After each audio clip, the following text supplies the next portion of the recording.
So I know I'm kind of here. It'll pick up in a minute. All right, well, let me tell you what I was saying so vehemently.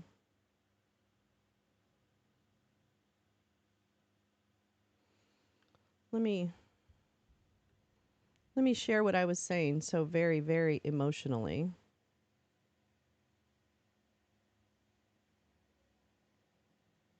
There we go. Okay, that should be better.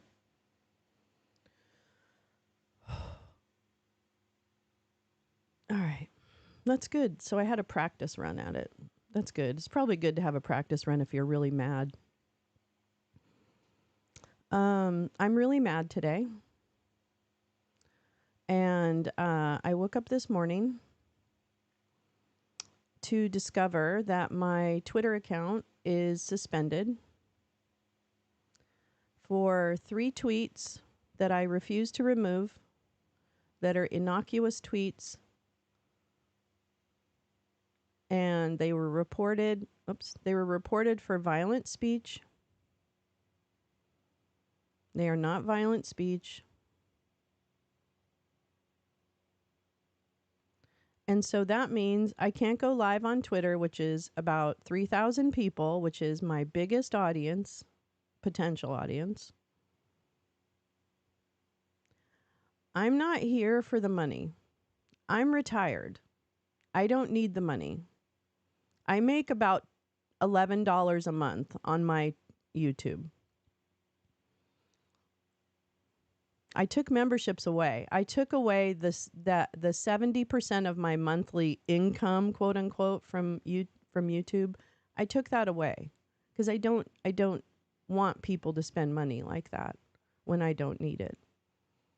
So I'm just here to get my message out. That's all I'm here for.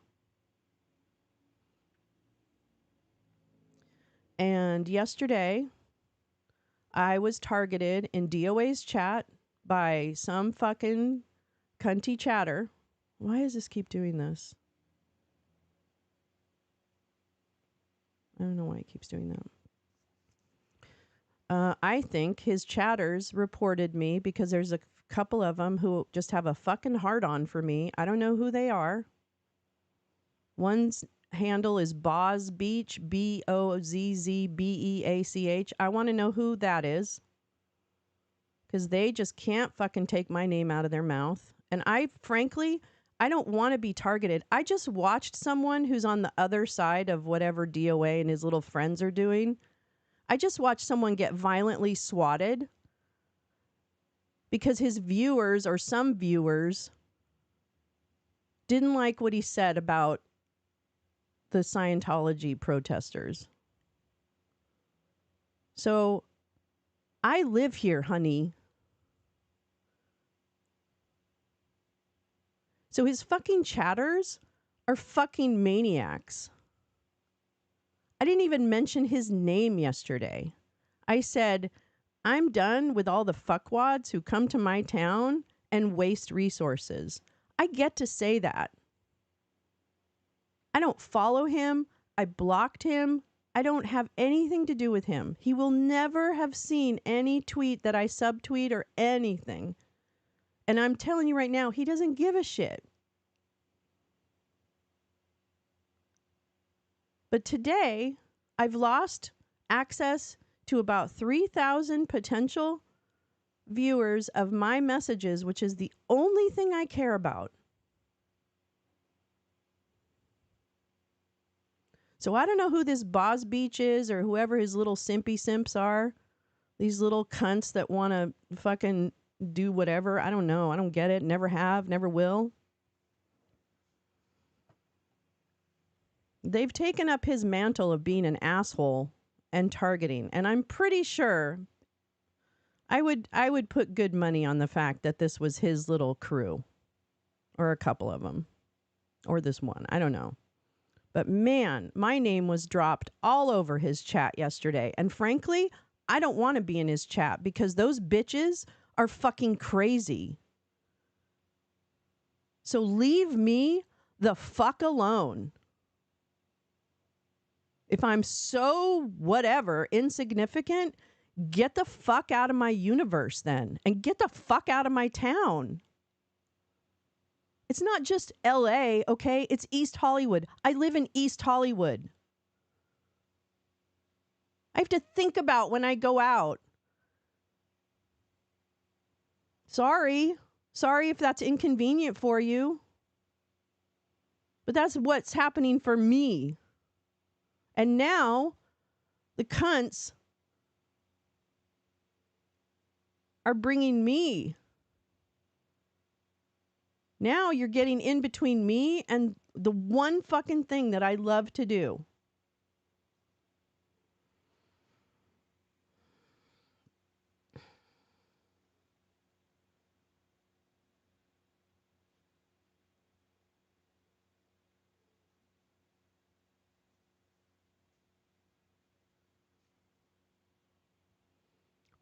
I'm so fucking pissed off about Twitter. Pisses me the fuck off. Leave me alone. Everybody leave me alone.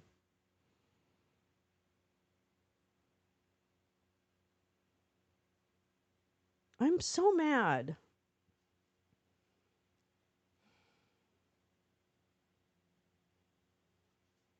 So I'm going to find out who the fuck this cunt is, Boz Beach. I want to know who she is from the old chatters, because I know this cunt knows me. So whoever the fuck you are, Boz Beach, you fucking come into the chat now. I know you must be watching because you could not stop dropping my name in his chat and a bunch of dinosaurs. So come on, bitch. If he's not going to handle you, which he's not, because he doesn't care. I do got this. You're absolutely right, Dean. But I'm telling you right now, those fucking little cunts. Oh my God. This is my neighborhood. This is where I live. I don't care what he does. I don't care. But I would prefer it that he don't do it in my neighborhood. Because frankly, it's tiresome. And that's my opinion. It's not going to stop him from doing anything, which is fine. But guess what? I get to say what I think. Why is everyone so fucking not able to handle what I think? So fuck you, you fucking simps. I've always hated you. And now I hate you more. And the apple doesn't fall far from the tree. And it makes a whole lot of sense. Thank you, No. I love you too. Oh, I'm so mad. I'm trying to stop bad people, okay? I'm trying to stop bad people. Like big bad people, not little bad people. I'm trying to stop big bad people because that's just what I want to do. It's not because I think I can. It's just because it's what I want to do. So if you're listening, you stupid cunts, fucking retract those reports on the stupid ass tweets and give me my fucking account back. You stupid cunts.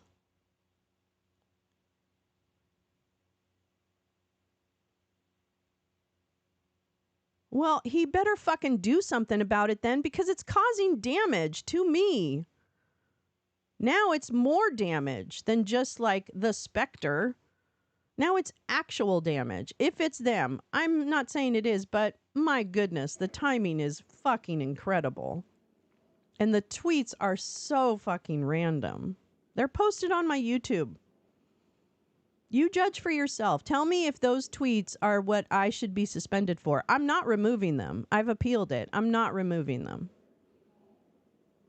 This is targeted harassment. Period. Targeted fucking harassment. Fix it. Fix it, you stupid fucking fuck. God, if I'm so goddamn innocuous and boring and this and that and the other, then leave me the fuck alone. Who cares what I say? Who gives a shit? None of those people, one of them was probably following me. That cunt is the one that retweeted it, and fucking I blocked her. So fuck off, all you. Fuck off.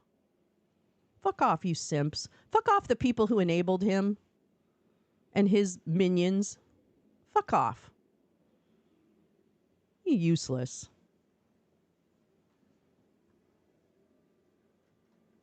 Useless. All right, hold on.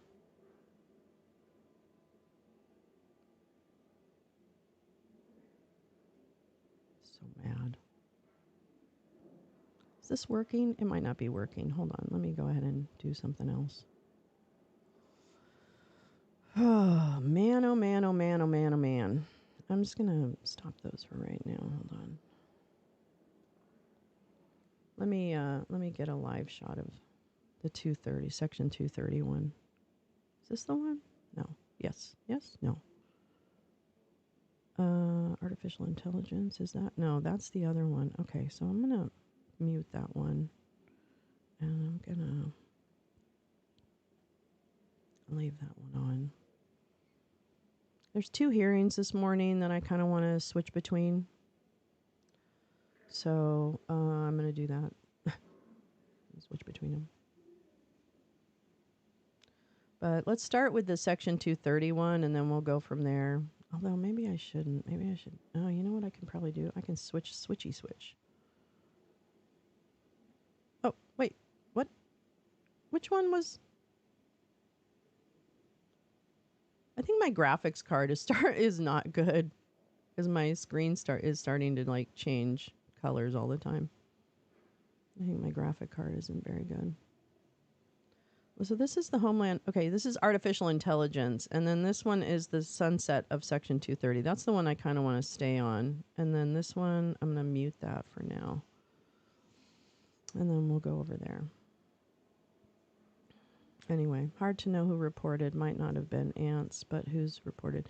Well, I think I think the coincidence would be too strong because yesterday I was when I got attacked in his chat by this person. So I think it's probably pretty likely. I mean, maybe not, but I was put in his chat, which is also something that shouldn't happen. My name should never appear in his chat. It shouldn't ever.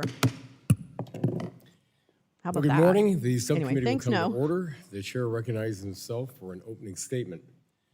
Good morning and welcome to today's legislative hearing to discuss sunsetting Section 230 of the Communications Decency Act. Since 1996, Section 230 protections have allowed the U.S. tech industry to flourish. This legal framework emboldened Americans to pioneer, creating internet and social media platforms to promote innovation, user content, and social media interaction. Its intent was to provide online platforms immunity from liability for content posted by third-party users. But as the internet exploded in growth, it also increased challenges Just that were my not name. I don't go in contemplated his when the law chat. passed in 1996. Section 230 must be reformed. As we heard in our last hearing on this topic, the current online ecosystem is flawed.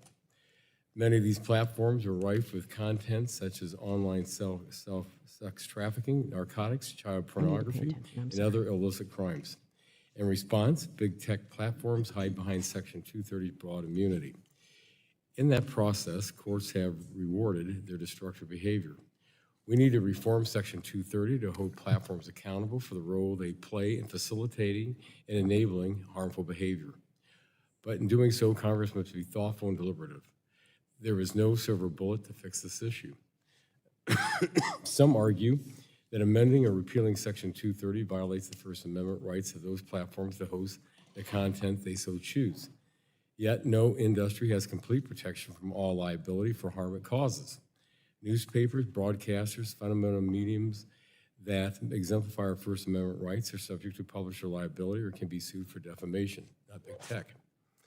Over the past several Congresses, there have been numerous proposals to hold big tech accountable for when it acts as a publisher in moderating content on its platforms, but to no avail. Which is why today we are reviewing a discussion draft that will sunset Section 230 of the Communications Act of 1934, effective December 31st, 2025. I hope this legislation will bring people together, including those who support, oppose, or are interested, to carefully discuss Section 230 reforms. One thing is certain, big tech's behavior has brought Republicans and Democrats together on a commitment to find a long-term solution to reform Section 230. Congress has a monumental task ahead, but we must reform the law in a way that will protect innovation and promote free speech and allow big tech to moderate indecent and illegal content on its platforms and be accountable to the American people. I look forward to our discussion today and to working with my colleagues on a broader discussion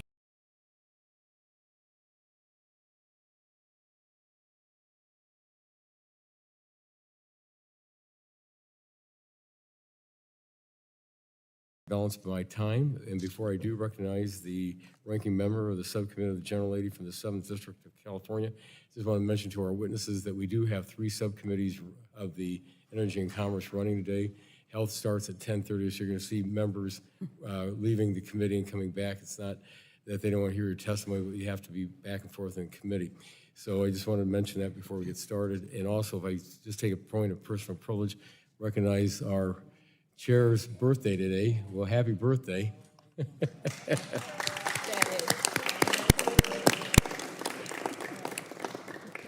And with that, I now recognize the ranking member of the subcommittee, the gentlelady from the 7th District of California, for her opening statement. Thank you very much, Mr. Chairman. Of the many critical issues within the subcommittee's jurisdiction, few are more consequential than Section 230.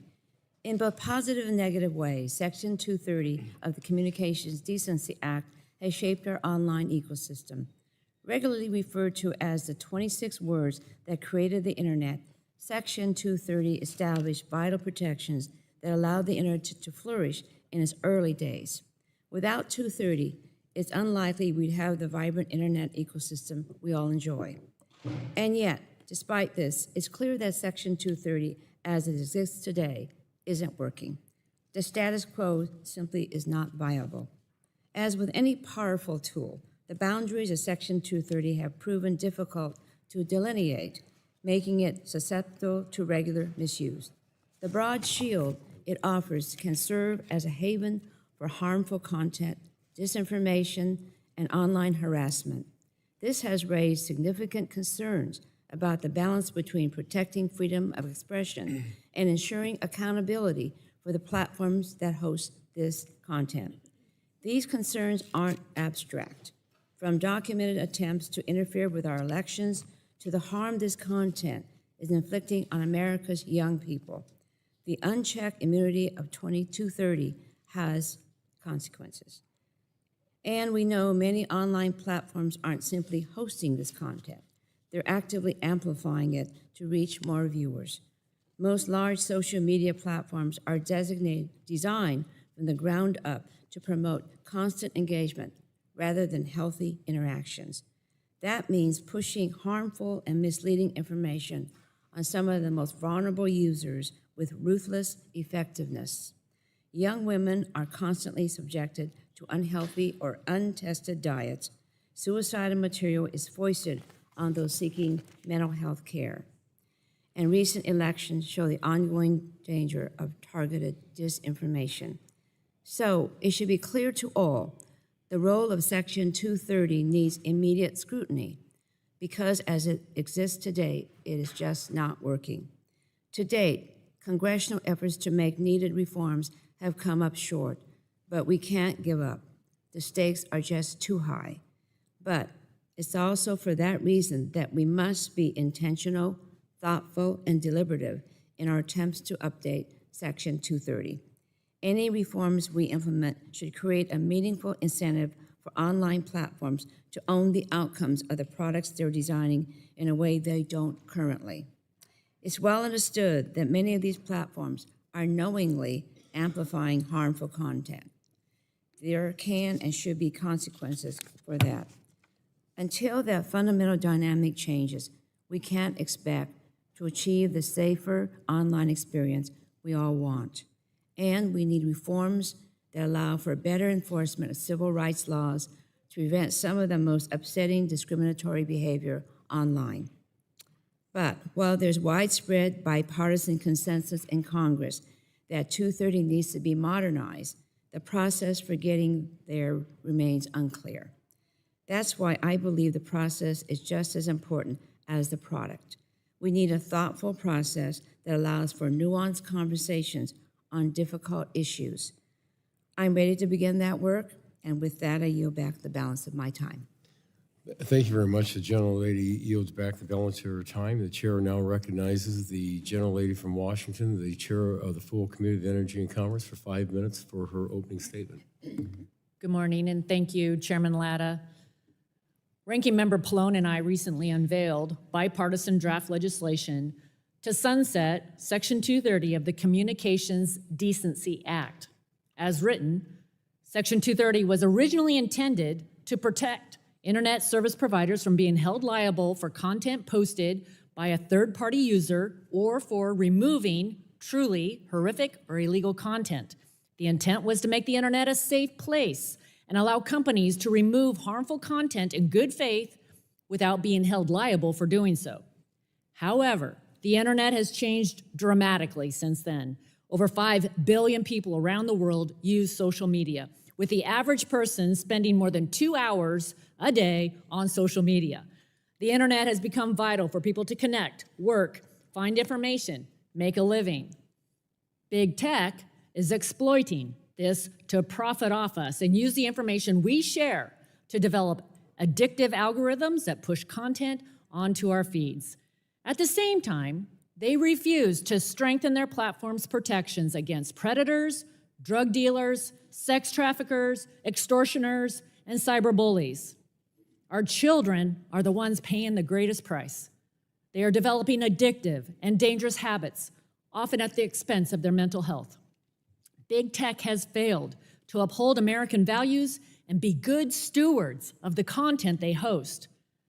It's been nearly 3 decades since Section 230 was enacted.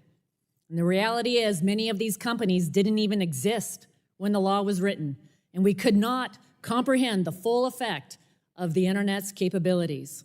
It is past time for Congress to reevaluate Section 230. In recent years, U.S. courts have expanded the meaning of what Congress originally intended for this law, interpreting Section 230 in a way that gives big tech companies nearly unlimited immunity from legal consequences. These blanket protections have resulted in tech firms operating without transparency or accountability for how they manage their platforms and harm users. This means that a social media company, for example, can't easily be held responsible if it promotes, amplifies, or makes money from selling drugs, illegal weapons, or other illicit content through their post. As more and more companies integrate generative artificial intelligence technologies into their platforms, these harms will only get worse, and AI will redefine what it means to be a publisher, potentially creating new legal challenges for companies. As long as the status quo prevails, big tech has no incentive to change the way they operate, and they will continue putting profits ahead of the mental health of our society and youth. Reforming Section 230 and holding big tech accountable has been a long-time priority of mine and Ranking Member Pallone. Last Congress, we both introduced our own legislation to reform the decades-old law. Unfortunately, tech companies did not engage with us in meaningful ways and offered no solutions or reforms. Ultimately, no solutions or reforms were made. And big tech is satisfied with the status quo, so much so that they've become masters at deception, distraction, and hiding behind others in order to keep Section 230 unchanged. That's why we're taking bipartisan action now. Our discussion draft will bring Congress and stakeholders to the table to work in good faith to create a solution that ensures accountability, protects innovation and free speech, and requires companies to be good stewards of their platforms. Let me be clear. Our goal is not for Section 230 to disappear, but the reality is that nearly 25 bills to amend Section 230 have been introduced over the last 2 Congresses. Many of these were good faith attempts to reform the law, and big tech lobbied to kill them every time. These companies left us with no other option.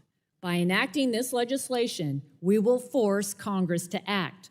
It is long past time to hold these companies accountable. The shield of Section 230 should be there to protect the American people, not big tech. I'm hopeful that this legislation is the start of an opportunity to work in a bipartisan way to achieve that goal. It is vital that we develop solutions to restore people's free speech, identity, and safety online, while also continuing to encourage innovation. That's the American way. I look forward to hearing from the witnesses today, and I yield back. Thank you. The gentlelady yields back. The chair now recognizes the gentleman from New Jersey, the ranking member of the full committee, for 5 minutes for an opening statement. Thank you, Mr. Chairman. And today we continue the committee's work of holding big tech accountable by discussing draft legislation that Chair Rodgers and I circulated that would sunset Section 230 of the Communications Decency Act at the end of 2025. And while I believe that Section 230 has outlived its usefulness and has played an outsized role in creating today's profits over people internet, a sunset gives us time to have a serious conversation about what concepts are worth keeping. So Section 230 was codified nearly 30 years ago as a Good Samaritan statute designed to allow websites to restrict harmful content. And while it was intended to be just one part of the Communications Decency Act, it was almost immediately left to exist on its own when most of that act was deemed to be unconstitutional. Section 230 was written when the internet largely consisted of simple websites and electronic bulletin boards. Today, the internet is dominated by powerful trillion-dollar companies, and many of these companies have made their fortunes using sophisticated engagement and recommendation algorithms and artificial intelligence to harvest and manipulate our speech and our data. And all of that is in an effort to maximize the time we spend on their platforms and to sell advertising. Unfortunately, these platforms are now working are not working, I should say, for the American people, especially for our children. But that shouldn't surprise us. These companies aren't required to operate in the public interest like broadcasters, nor do they have robust editorial standards like newspapers. They aren't regulated, they're not a regulated industry like so many other important sectors of our economy. And the vast majority are publicly traded companies with a singular duty under corporate law to maximize value for their shareholders by increasing their profits. As a result, they face constant pressure to grow their user base, which these days means hooking children and teens. They introduce addictive features to keep us watching and clicking. They exploit our data to develop granular profiles on each of us to sell advertising, and then provoke our emotions to monetize our engagement. And with Section 230 operating as a shield to liability when people are harmed, making money remains the primary factor driving decisions.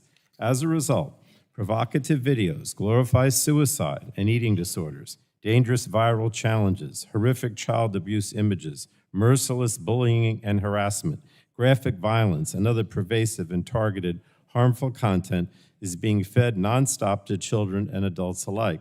Just this week, a popular event and ticketing platform was found to have been promoting illegal opioid sales to people searching for addiction recovery gatherings. So, frankly, I think we deserve better than all this. And the fact that Section 230 has operated as a near-complete immunity shield for social media companies is due to decades of judicial opinions trying to parse its ambiguities and contradictions. Judges have attempted to apply it to technologies and business models that could not have been envisioned when it was drafted. And the courts have expanded on Congress's original intent and have created blanket protections for big tech that has resulted in these companies operating without any transparency or accountability. And I don't believe that anyone could come before us now and credibly argue that we should draft 230 or Section 230 the same today. But despite all of this, some courts have started to scrutinize the limits of Section 230 more closely. Moreover, major search engines have recently begun to substitute their own AI content over search results directing users to third-party sites. Not only does this demonstrate an intentional step outside of the shelter of Section 230's liability shield and raise significant questions about its future relevance, but it also upsets settled assumptions about the economies of content creators and the reach of user speech. Now, it's only a matter of time before more courts chip away at Section 230 or the Supreme Court or technological progress upends it entirely. And state legislatures are growing impatient, increasingly passing bills seeking to introduce liability to tech platforms. But for now, we're left with the status quo, a patchwork where, more often than not, bad Samaritans receive broad protection from a statute intended to promote decency on the internet. So Congress should not wait for the courts. We should act. Our bipartisan draft legislation would require big tech and others to work with Congress over the next 18 months to develop and enact a new legal framework that works for the internet of today. I believe we can work together to develop a framework that restores the internet's intended purpose of free expression, prosperity, and innovation. And I want to finally say, Mr. Chairman, I reject big tech's constant scare tactics about reforming Section 230. Reform will not break the internet or hurt free speech. The First Amendment, not Section 230, is the basis for our nation's free speech protections, and those protections will remain in place regardless of what happens to Section 230. We cannot allow big tech to continue to enjoy liability protections that no other industry receives. And I yield back, Mr. Chairman. Well, thank you very much. The gentleman yields back. This concludes member opening statements. The chair reminds members that pursuant to the committee rules, all member opening statements will be made and part we have, of the record. they don't have And at this time, captions on we the also wanna Judiciary thank our Committee witnesses for weaponization being of the here government. I have on no the idea what they're subcommittee. talking Really about. appreciate your testimony. Let me know if you want to Our switch witnesses will have 5 minutes to to provide Jim an Jordan opening statement, or which will be stay with followed by a 230. round We of could keep questions 230 from our on with the members. captions. Why don't I do Witnesses, that? Hold on. that are Let appearing me- before let us me see what I today can do are here. Ms. Carrie Goldberg, founding attorney at CA I'm gonna work Goldberg some magic. ELLC, Mr. Mark Berkman, the CEO of the Organization for Social Media Safety, and Ms. Kate Tamarello, the executive director at Engine. I would like to note for our witnesses that the timer light on the table will turn yellow when you have 1 minute remaining and will turn red when your time has expired. Ms. Goldberg, you are recognized for 5 minutes for your opening statement. And again, thanks for being with us.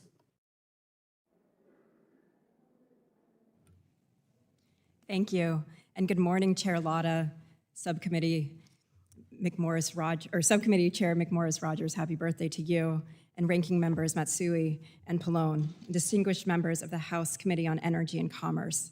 Thank you so much for inviting me to testify today. Pallone, distinguished members of the House Committee, and I'm the owner of a national law firm where we litigate for families who've been destroyed by big tech. I stand for the belief that our courts are the great equalizer.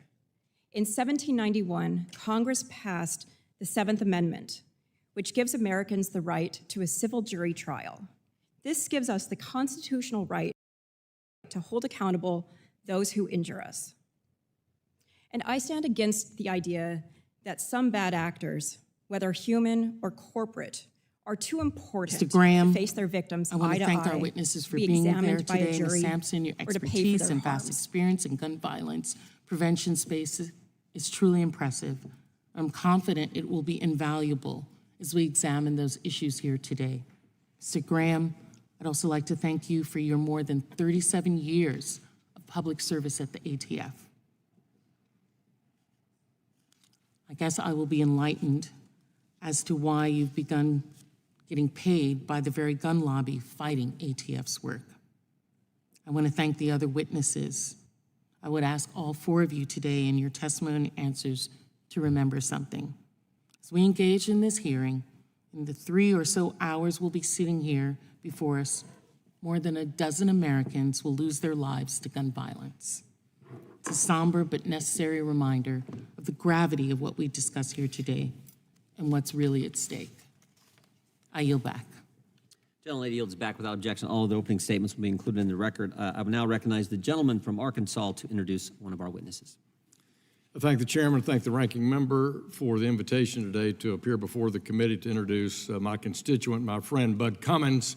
Bud Cummins is a prominent Central Arkansas attorney. He's a former U.S. attorney and former counsel to former Governor Mike Huckabee. He's joined today, Mr. Chairman, by the widow of Brian Malinowski, mayor, and we're glad to have her here to be witness to this event today. Mr. Cummins is representing the Malinowski family who are still seeking answers from the Bureau of Alcohol, Tobacco, and Firearms and Explosives after ATF agents raided their family home in the early hours of March 19th.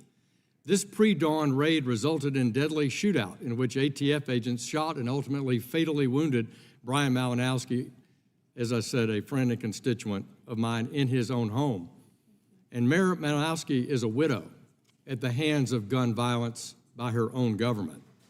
Nobody knows more about this case than Bud Cummings. I'm glad he's here to answer the committee's questions and help get answers for the family and the American public. Thank you, Chairman Jordan, for your leadership in holding this hearing, and I hope through your efforts we can obtain well-deserved answers to what led to the tragic death of Brian Malinowski. Brian's widow, family, and the public deserve a full accounting from the ATF. I thank the chairman, and I yield back. I thank the gentleman. I thank you for your work in bringing this terrible situation to our attention. Thank you very much. We also have Mr. Andrew Graham. Mr. Graham is the founder and CEO of Graham Industry Advisors, a veteran-owned consulting firm that advises the firearms industry on compliance with the Gun Control Act and the Safe Explosives Act. He previously served as the ATF Deputy Assistant Director of Field Operations and Deputy Assistant Director of Enforcement Programs and Services. Mr. Ryan Kleckner is an attorney who specializes in federal firearms law and the Bureau of Alcohol, Tobacco, Firearms, and Explosives Compliance. He previously served our country in the U.S. Army, where he was a Ranger and sniper instructor assigned to the 1st Ranger Battalion. We thank you for that service as well. Ms. Kelly Simpson is the Director of Racial Justice and a Senior Counsel at Brady. Her work focuses on racial justice and reducing gun violence. We welcome our witnesses and thank them for appearing today. We will begin by swearing you in. Would you please rise and raise your right hand?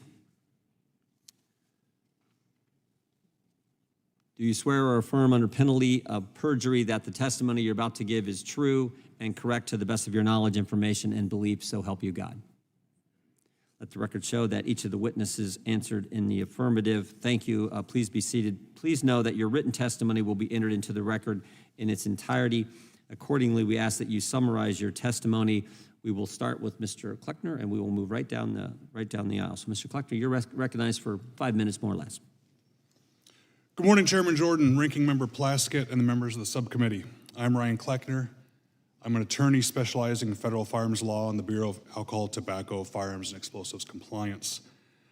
I am actively involved in the firearms industry, and I help federal firearms licenses, or FFLs, to stay compliant with federal laws and ATF rules and regulations, either through online training at Rocket FFL, or most recently through free ATF compliant software I made at FFL Safe. I'm also a former firearms industry executive, a university lecturer, and a special operations sniper. I'm here today because I'm concerned with what I see as the overreach of the ATF when it comes to their enforcement actions over FFLs and the current administration's zero tolerance policy when it comes to licensee inspections. The Gun Control Act of 1968 is the main body of law concerning standard firearms and the federal firearms licensing system. And specifically, the GCA allows the ATF to revoke an FFL's license for a willful violation of the law. Originally, the GCA had no such willfulness standard, but Congress, in 1986, amended the GCA to specifically include the willfulness requirement to, quote, ensure that licenses are not revoked for inadvertent errors or technical mistakes. The Senate notes on that matter referenced Rich v. U.S., where the ATF was required to reissue a license absent a showing of a willful violation, because willful at that time was found to mean purposeful, intentional behavior. Now, the addition of willful standard by Congress is significant because an FFL's compliance obligations are largely clerical and technical in nature, and in some instances, a mere typo could be considered a violation of the Gun Control Act. By requiring willfulness, Congress clearly raised the standard for revocation to only include situations by which a licensee purposefully and intentionally violates the law. The administration's current zero-tolerance policy flies in the face of Congress's intent, and it's causing harm to otherwise law-abiding FFLs, and it's wasting ATF's limited resources. I have a client, Point Blank Firearms, an FFL in Michigan, that is a perfect example of the harm caused by the zero-tolerance policy and overreach by the ATF. The ATF is currently trying to revoke their license based on an inspection that started in July 26th of last year. And on April of this year, the acting director of industry operations for the Detroit Field Division provided my client with a notice of revocation. We elected to have a hearing on the matter and have yet to be provided with a date. And my clients, the owners of Point Blank, are here with me now while their employees are back home unsure about their jobs. And one of the owners, a first-generation Arab American, also owns a second FFL business with another partner I don't who's have much on the being no-no denied list, his due though. process Sorry about that, because they Max. have to have God, their you two inspection on getting- hold getting in our until this business inspection here. is finalized. In this matter, the ATF falsely claimed that my client had 308 missing firearm transaction forms. In reality, my client has 0 missing forms. Every single one's been located, matches the FBI background check numbers, and bears the customer's signature. The ATF So also did he falsely come claimed here that they just to made argue errors his client's by case? transferring Is that what firearms he's more here than for? 30 days after the background I'm check. confused. That also is completely So you're here untrue. just to Those are argue your provably transferred the exact same day the background check happened. Now, to be fair, the ATF inspectors weren't aware of the facts during the inspection. However, when we presented all this information and facts to the ATF and asked them to reconsider this revocation, they denied that and are pushing forward. I'm going to share a few facts about my client that are relevant to sounds understand like what there type might of be more FFL to the this ATF is story spending than all we this time, know. energy, and money trying That's to shut what down. I'm guessing. In over the my 12,000 little media firearms acquired literacy by Point brain Blank, here is just not a saying, single wait a firearm minute. has ever been lost or stolen. There might be some Point missing Blank has information 100% here. accountability of the 4473s, over 11,000 of them. Point Blank has never transferred a firearm to someone who failed a background check. They've never failed to make, submit, or keep a multiple sales report. And not once in the approximately 300 ATF trace requests have they failed to give timely and accurate information. In summary, Point Blank has never engaged in any activity, even accidentally, that would have any negative impact on public safety. Well, then They how take did their they get role here? very seriously. I think ATF's zero tolerance policy is severely misguided and it's wasting ATF's limited resources. And this overzealous policy is harming the ATF's relationship with retailers. ATF should focus its resources on trigger pullers on the street and not shutting down honest, hardworking, and law-abiding gun stores. Thanks for the opportunity to speak today. I look forward to answering your questions. Thank you, Mr. Kleckner. Mr. Graham, you're recognized for 5 minutes. hit that microphone if you could, Mr. Graham, so everyone can hear you. Thank you, Chairman. Go right ahead. Good morning again, Chairman Jordan, Ranking Member Plaskett, and distinguished members of the Select Subcommittee. My name's Andrew Graham, and I appreciate the opportunity today to appear before you and testify about an issue which has impacted my career as a former ATF employee, as well as then one that truly hits home. For 37 years, I proudly served in the Bureau of Alcohol, Tobacco, and Firearms, and I am a veteran of the United States Air Force, National Guard. As a Deputy Assistant Director, I served in the capacity over ATF's regulatory enforcement, as well as Deputy Assistant Director over their enforcement program services, that is tracing, et cetera. During this time, I worked alongside some of the most talented men and women that I've known who've done a yeoman's work in providing safer communities and enforcing the laws and regulations to uphold the Constitution. I developed strong relationships with our agents, our field investigators, better known as IOIs, as well as directors of industry operations of all 25 field divisions. Some may find it surprising that the agents and the IOIs develop rapport with FFLs, or better known as retailers, but that relationship is critical as FFLs are often the first line of defense in keeping firearms out of the hands of prohibited people. They share tips with ATF and suspected traffickers and or potential straw purchasers. I can tell you from personal experience now as a consultant and that members of the firearms industry do not want firearms to go into the wrong 100% hands. And agree, I put a lot yes. of emphasis That's on a really good That is a point. standing, do not want firearms It's called to more be perfect in the hands of union. prohibited You know, persons. that's when you In fact, make things the more firearms perfect. industry is one of the most heavily regulated industries where firearm retailers spend countless hours ensuring that they're up to speed on current laws and regulations. But FFLs are human, and the best of the retailers, they do make mistakes. That was part of my job for 37 years, is identifying these errors, working to help that they aren't repeated, ensure that the proper training was deployed, and to provide an opportunity for an FFL to get back on track. In the summer of 2021, President Biden announced a comprehensive strategy to prevent and respond to gun crimes and ensure public safety, which included directing the ATF to revoke federal firearm dealers under a zero-tolerance policy if they violate the law, willfully violate on the following counts. 1, transferring a firearm to a prohibited person. 2, failing to run a background check. 3, falsifying records such as transaction forms. Those are the ATF Form 4473s. Failing to respond to a trace request within 24 hours. And lastly, refusing to permit ATF to conduct an on-site inspection during normal business hours. Revocation, in a sense, is the loss of a federal firearms license and closes the business entirely. So this is a big deal. It's not just the loss of a license, but it's the loss of one's livelihood. As stated by ATF in 2014 when detailing the federal firearms revocation process, willfulness is not defined by the regulation, but is defined by case law to mean the intentional disregard of a known legal duty or plain indifference of a licensee's legal obligation.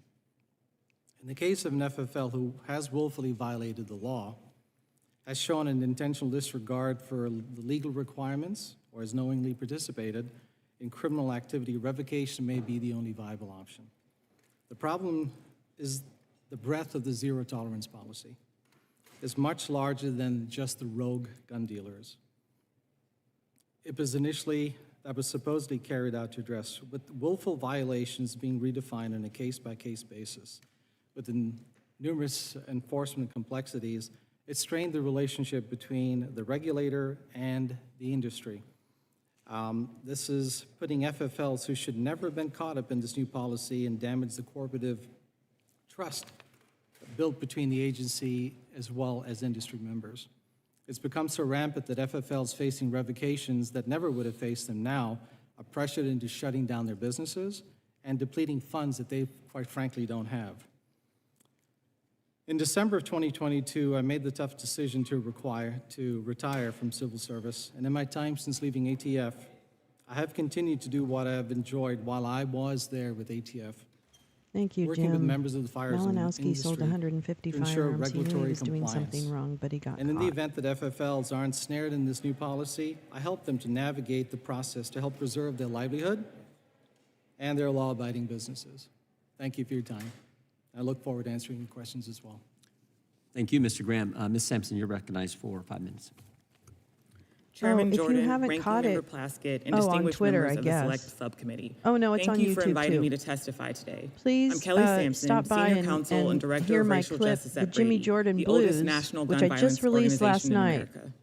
Gun violence is a public health epidemic, causing more than 44,000 deaths each year. 44,000 deaths, and many more who live with injury and trauma. Since 2020, gun violence has been the top cause of death for American children and teens, which is why thousands of kids and their parents plead for Congress to protect them.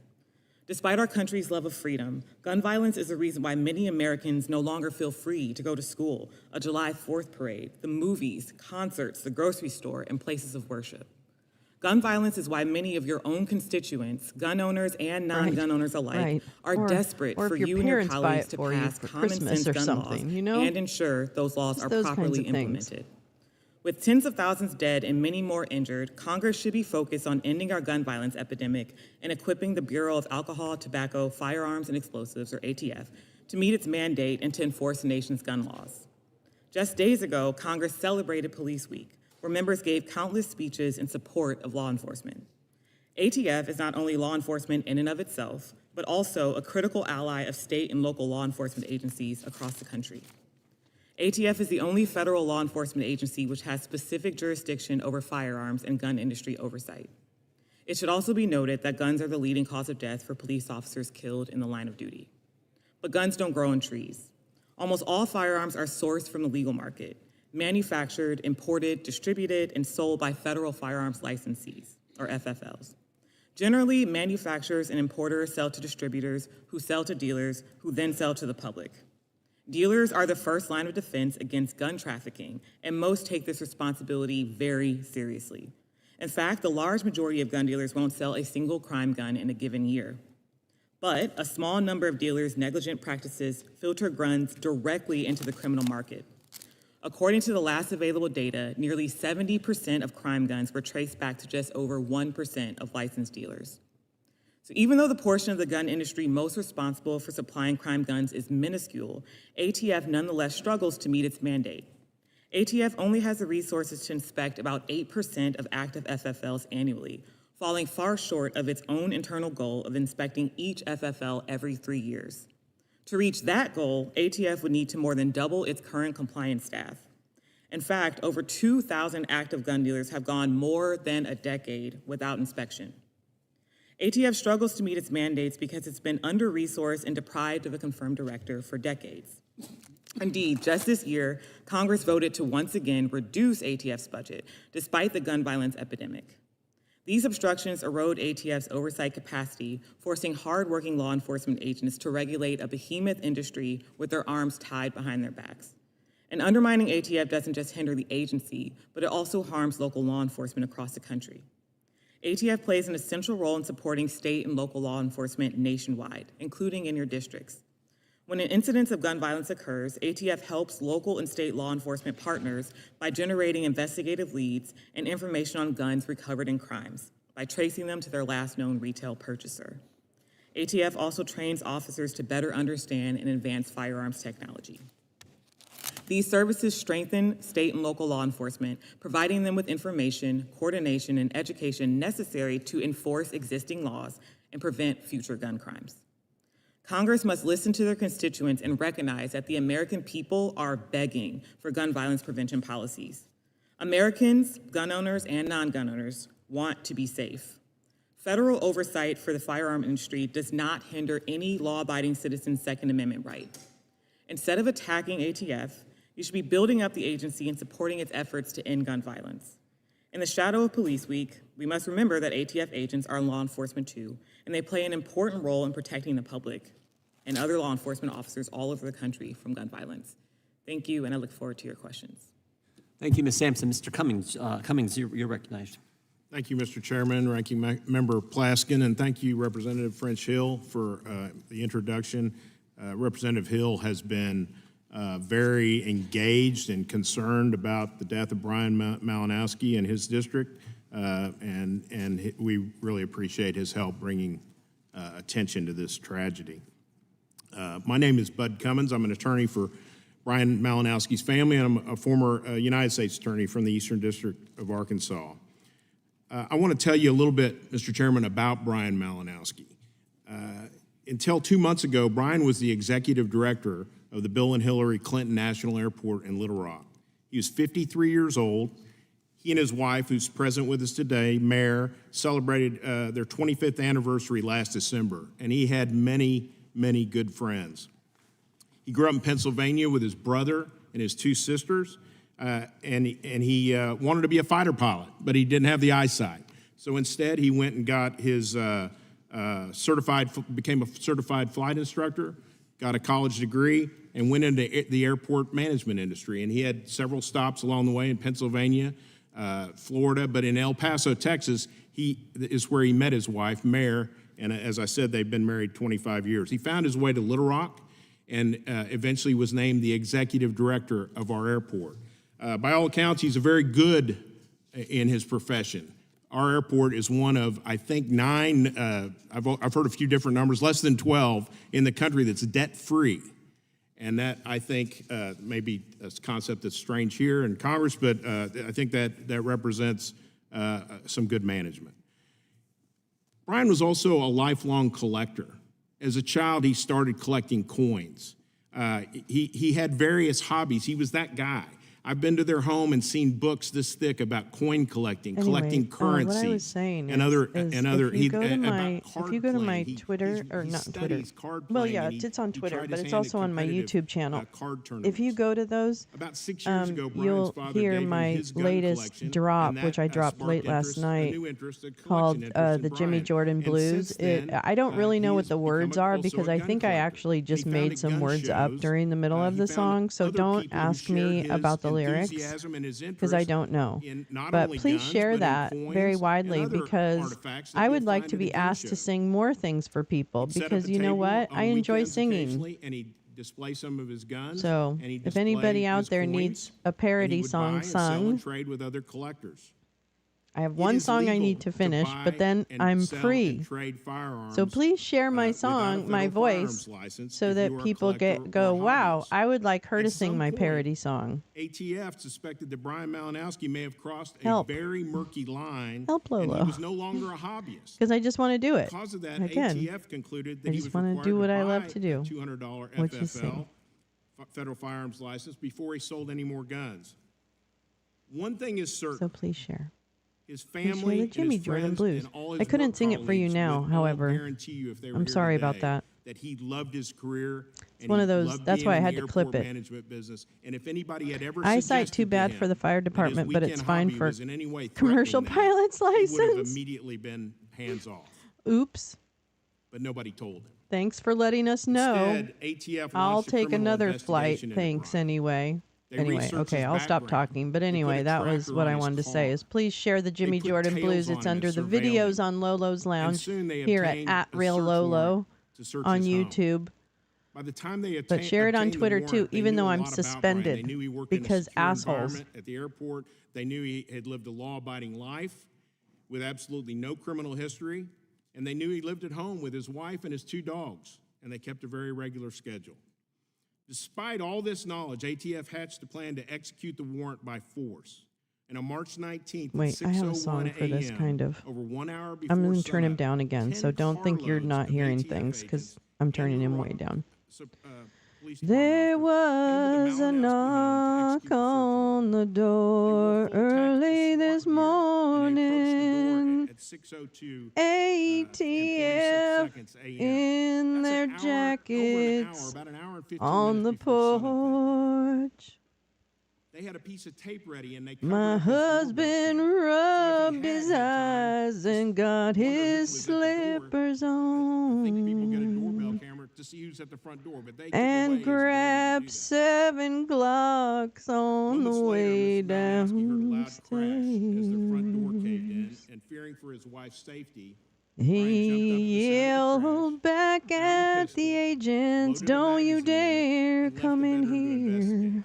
he warned his wife to I'll stay behind use every in the bedroom, but she one of stubbornly followed him these through the doorway. guns." It appears to us that ATF And also the killed agents electricity to the home, said, "Ted, making it we're difficult for just Brian to see in the here for a Mrs. Malinowski lark. saw only darkness as she peered down towards the front Open the entryway and could see shadowy door, outlines of something, presumed home something." invaders standing in her front Well, old Ted That's what Brian opened saw, too. that door, There was gunfire, and the Brian was fatally wounded. balloons hit his face His wife was standing as just a they few were inches from him there when he received the for fatal his wound to his head. 45th year. We don't know all the details of what happened. Carol at the front door had because they covered up the ring forgotten. camera, She because they planned didn't wear this body cameras in last spite of a 3-year-old month. policy initiated by the President But of the United States Ted that mandated that they wear body cameras just when started executing search warrants. shooting But we do know this. We know into the 57 seconds elapsed from the air. time they covered up the lens of the camera to the time Mr. Malinowski was dead. Okay, that was what I got. So something less than I just made all that 57 up. I seconds don't is the I don't time know it what's took them true to or what's not knock true. if So they I knocked, but we apologize. don't know I'm if not they trying. knocked. This song is not intended to Forced represent entry on the anyone front living or door, dead or and for fictitious. Mr. Malinowski to It's all emerge, fictitious. to wake up, find a gun, and come I don't together. know. That means they couldn't have been at the front door more than 20 or 30 seconds. Although her husband had just been shot in the forehead right in front of her, the agents dragged Mrs. Malinowski. They dragged poor old Carol down the stairs by her hair, where she was detained for 4 or 5 and she was hours. detained for 4 hours in a chair. And kept her locked in the car in her nightgown. She also had not been to the restroom yet since she Oh was my just got out of God, bed. she And they had to refused her pee. request to go to She the had to neighbors and use the restroom. pee. She had to And then finally, pee. it took her to a nearby fire Poor station, made her walk Carol, through in her she had nightclothes in front of the to firemen, pee. and used the restroom with a female police officer. Serious question present in is the room half while she of went to the Mickey and each hearing. Oh, wow. Interesting. Mrs. Malinowski Now does that's not have the talent. answers to many of her questions. That's There are talent. a lot of questions. Serious We question. give federal law enforcement Maybe it's just our bloody luck. and when when I was United States Attorney. I don't know. I can't tell. I don't see any bad built butch But it's a body, huge problem if bleach those parents blonde, fall involved. bleach gray, bad mother. Everyone. Wait, I've what been would it involved be? in It would public be controversy for many years. I've never been involved in anything that more Kansans have come to me to express their concern, and they all ask the same question: why? let's see, I gray. don't have an answer for that. We don't have an answer to that question, and we hope this committee will pursue Something, this and something. find the answer. Why? And Bad. if there's not an answer, we hope that you'll find the problem and fix it. Bitch, butch body, Thank bad you, Mr. mother. Kansas. That was wrong. I don't know how you would do the Gentleman beginning though. from- We will now proceed with a 5-minute question. Sorry. Gentleman from Okay, North bye. Dakota is recognized for 5 minutes. Early morning hours, riot shields. Probably a no-knock warrant, but either way, a full-on Tommy tactical assault on a residential dwelling. On a residential Mr. dwelling Cummings, you said it in here your in the statement, but where did Mr. Malinowski work? here in the tundra. At the, he was the executive Malefic director of mendacious Lolo. martyr mom. Do you know if firearms are Malefic? permitted at the Hillary Is it Clinton National malefic? Park? Because that's cool too. I hadn't heard of that one. Like Maleficent. They do not allow you That's cool. to carry I like firearms. Maleficent. I like her To your energy. knowledge, had Mr. Maleficent brings good Malinowski ever been energy. accused of bringing firearms That to kind of fuck off, no fucks given energy. I'm not aware I of like him it. being accused of any. Okay, I'll turn him up. I'm sorry. I didn't mean to have him down so Would it low. stand to reason that if Mr. Malinowski had been driving into work or driving home from work, he would not have brought a gun with him, given that it's a gun-free zone? I thought it was that's a fair Malinakis. I'm assumption. very confused. What is the Do you man's think name? that the process of Can executing anybody their search pronounce warrant, it? they would have, the FBI or the ATF would have been able to get a copy of Mr. Malinowski's work schedule? I think thought it was his work Malinakis. schedule was well known to the ATF. Oh, And I want to be having like, evil clear, influence. like, oh, I mean, malefic. because we're talking Malefic ATF and mendacious. because we're I love talking firearms, we're mendacity doing all is these just things. like This is one of the best basically a words in licensing fucking dispute. English language, I think. Yes, sir, and it's Martyr mom. it's a But is she though? alleged violation that the definition is subjective, Is she? and it's been Is she really actually martyred? litigated quite a bit here recently, and it's become apparent that it's almost every person in this room Or can is read it she- and come up with a Is she different in need of some interpretation. reflection? Mr. Graham, during your tenure think at the she's in ATF, need were of you some ever involved in reflection. planning and execution of search warrants? Congressman, I have not. Okay. Mr. Cummings, is your time as at the U.S. Attorney, did you have a chance to review search warrants? Yes, sir. When do you use no-knock warrants? Well, let me stop. What's the most dangerous kind of warrant to execute? A no-knock warrant when you Hello, kick the door Pauline, and how wake are people up you? out of their beds when they may have a gun nearby. When's the worst time to execute them? Probably at 6 a.m. And if you're in charge as a U.S. Attorney or ATF supervisor or when any of all those things, the what's your number one warrants are concern when issued? Aren't determining they all whether or not issued to around execute a no-knock 6 warrant? in the morning? Safety of the officer and safety Isn't of that the just public. like the? Was there anything, you talked protocol earlier almost? about tracking devices, and can you go through a little bit of this, of what they were doing prior to the night the warrant was issued? They had followed Mr. Malinowski around town and surveilled him on numerous occasions. They ran It's not Malinakis. agents in to do It's not undercover buys Malatowski, at it's gun shows. Malinowski. They'd taken pictures of him at the gun show. It's breathtaking, the amount of resources for an agency that claims budgetary constraints, that they put this many resources on a Sir, gun that show sounds like a case. feeling and not a fact. Thank you. I can think of 500 different ways in which this warrant could have been executed to protect the law enforcement officer and protect the victim in this case. I don't know what else you I don't know what call that them. means, Paul Langan, but if you're we- talking about smoking weed, then it's already that horse What left is the the barn at stated about reason for 5:15 this executing the morning for me. no-knock warrant?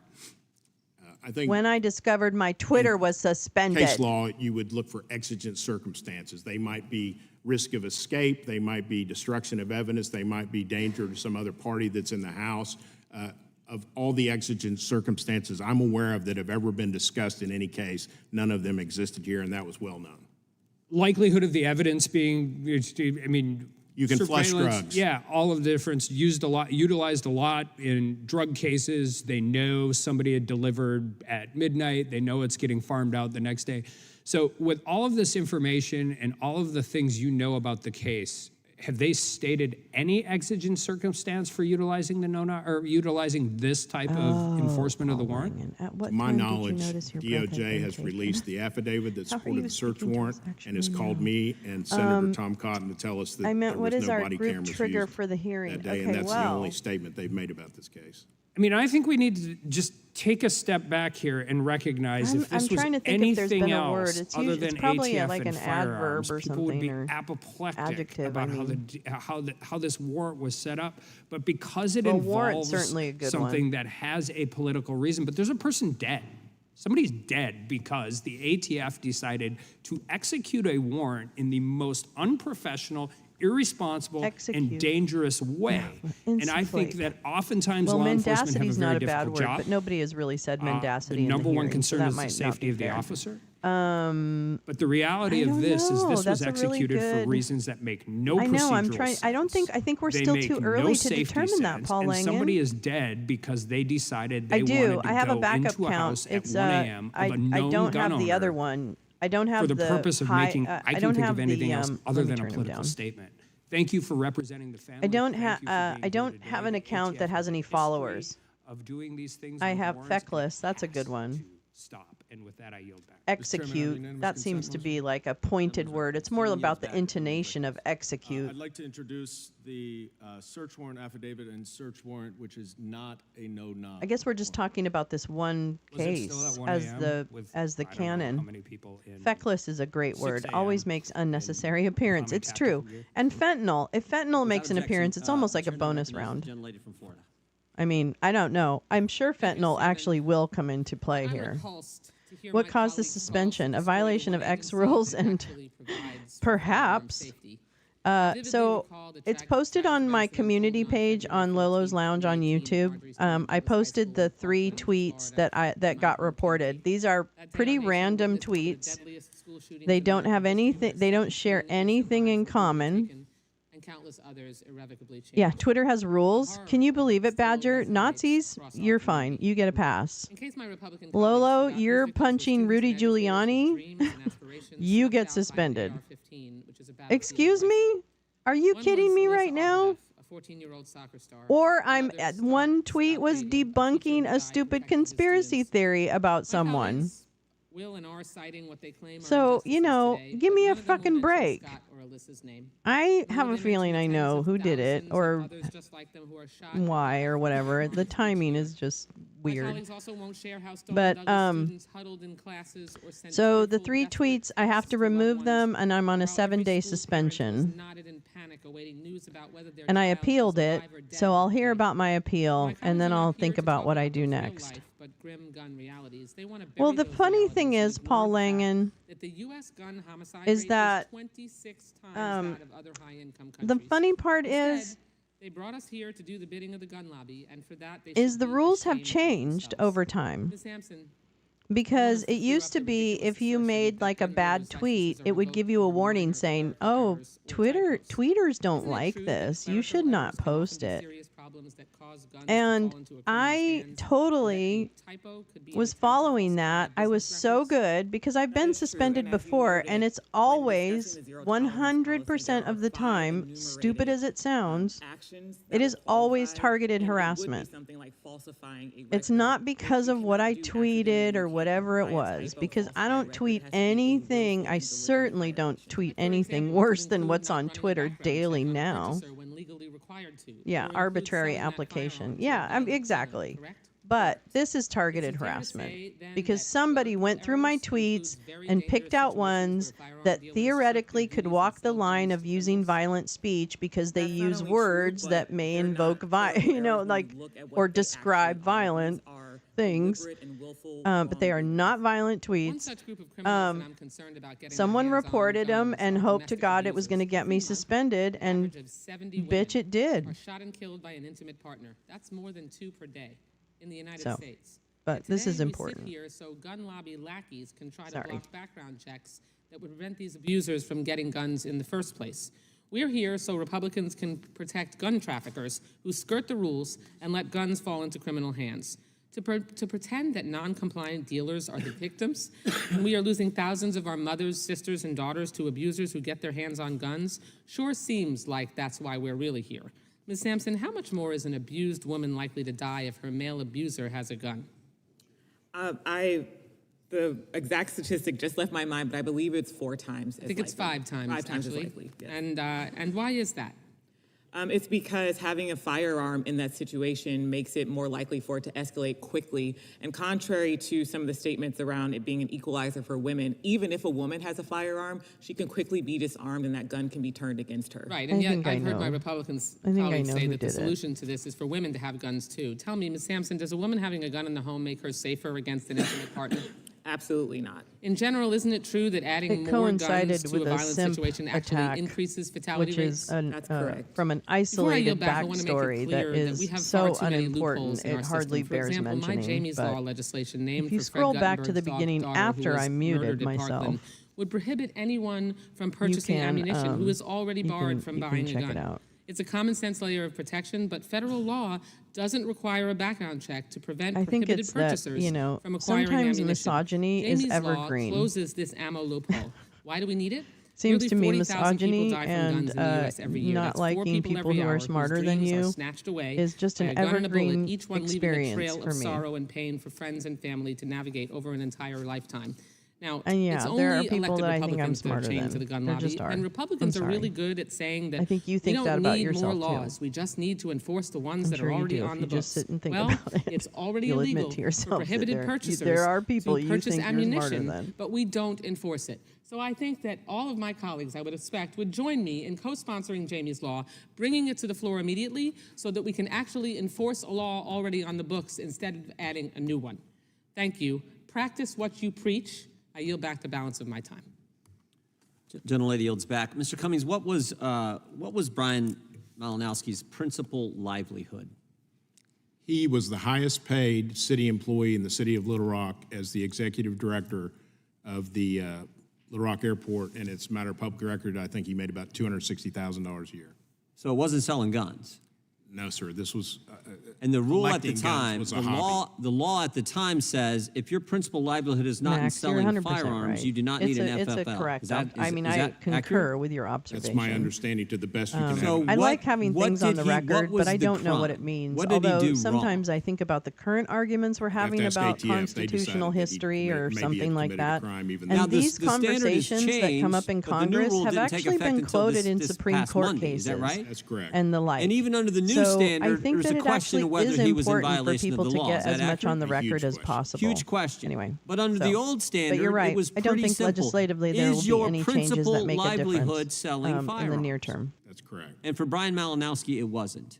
Obviously not. It wasn't. And yet, at 6:02 on March 19th, 10 cars pull up to his home and to the gentlelady behind you's home, come up to the door in tactical gear and put a tape across the doorbell camera so no one can see what's going to go on. Correct. Now that's scary to me. Ought to be Now, scary to if the guy everybody. had done, if he had for sure done something wrong, a crime, okay. But they do that, and then 57 seconds later, gunshots erupt, and Brian Malinowski is no longer with us. A good man, you knew the guy, served your community, highest paid city official in Little Rock.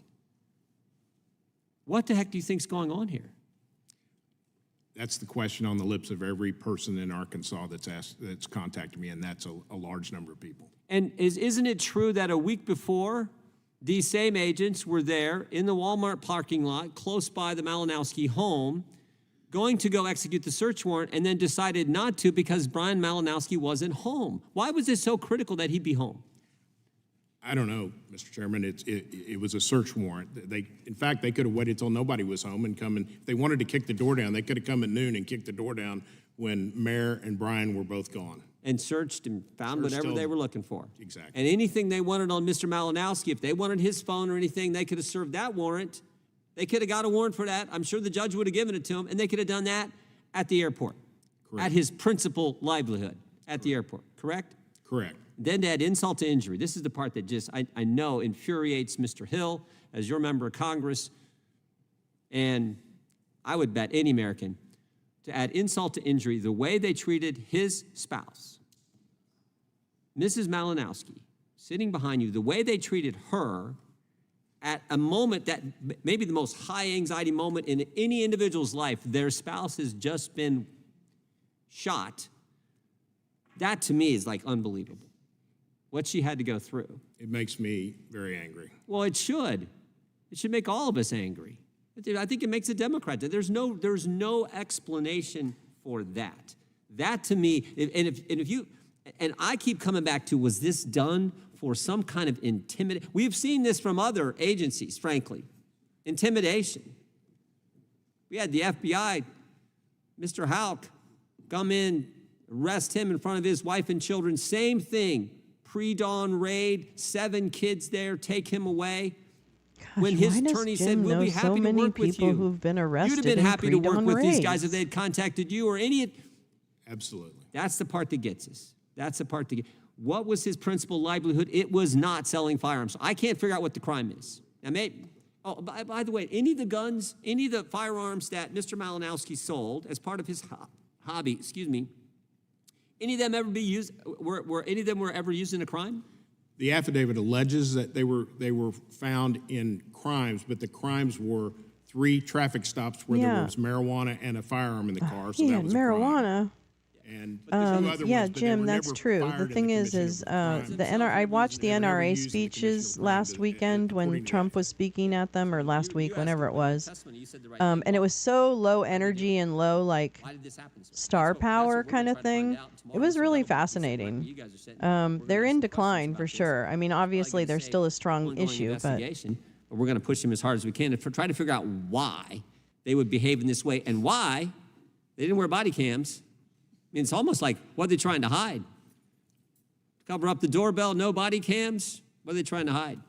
But we'll get to those questions tomorrow. I don't know the background of this case, That's a good question. I'm not sure what the background gentleman from is. Massachusetts, Mr. Lynch. Thank you, Mr. Chairman. So as a member of the House Oversight Committee, I strongly supported the independent investigations years ago of operations conducted by the ATF, and that included Operation Fast and Furious and Operation Wide Receiver by the Department of Justice. I also believe that under the circumstances surrounding the death of Mr. Malinowski, we should also institute a full and independent review.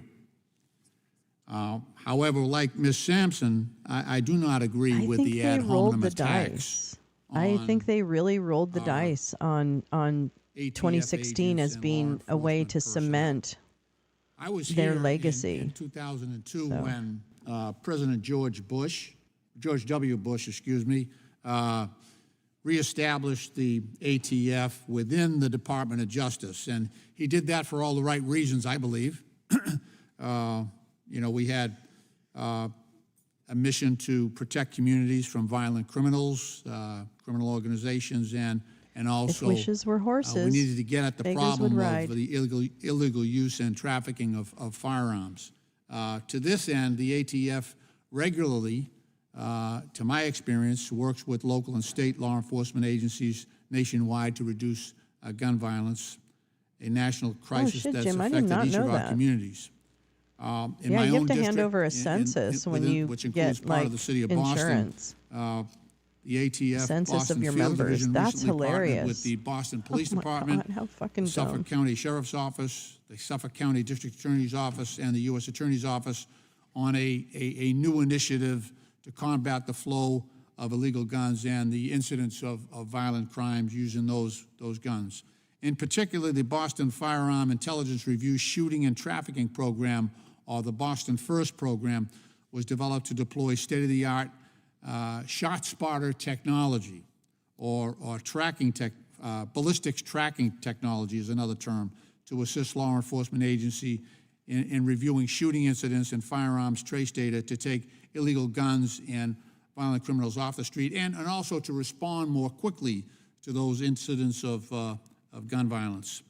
The ATF Boston Field Division also participates in several critical multi-agency task forces within our state and our city.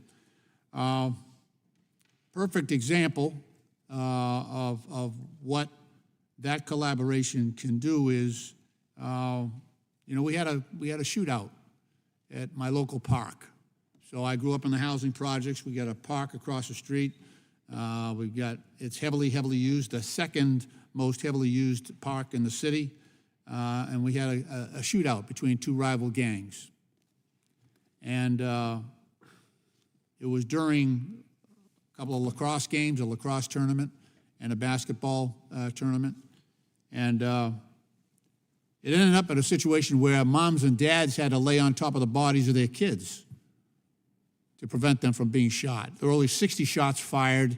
It only lasted a couple of minutes, but that couple of minutes felt like a couple of hours to those parents trying to protect their kids.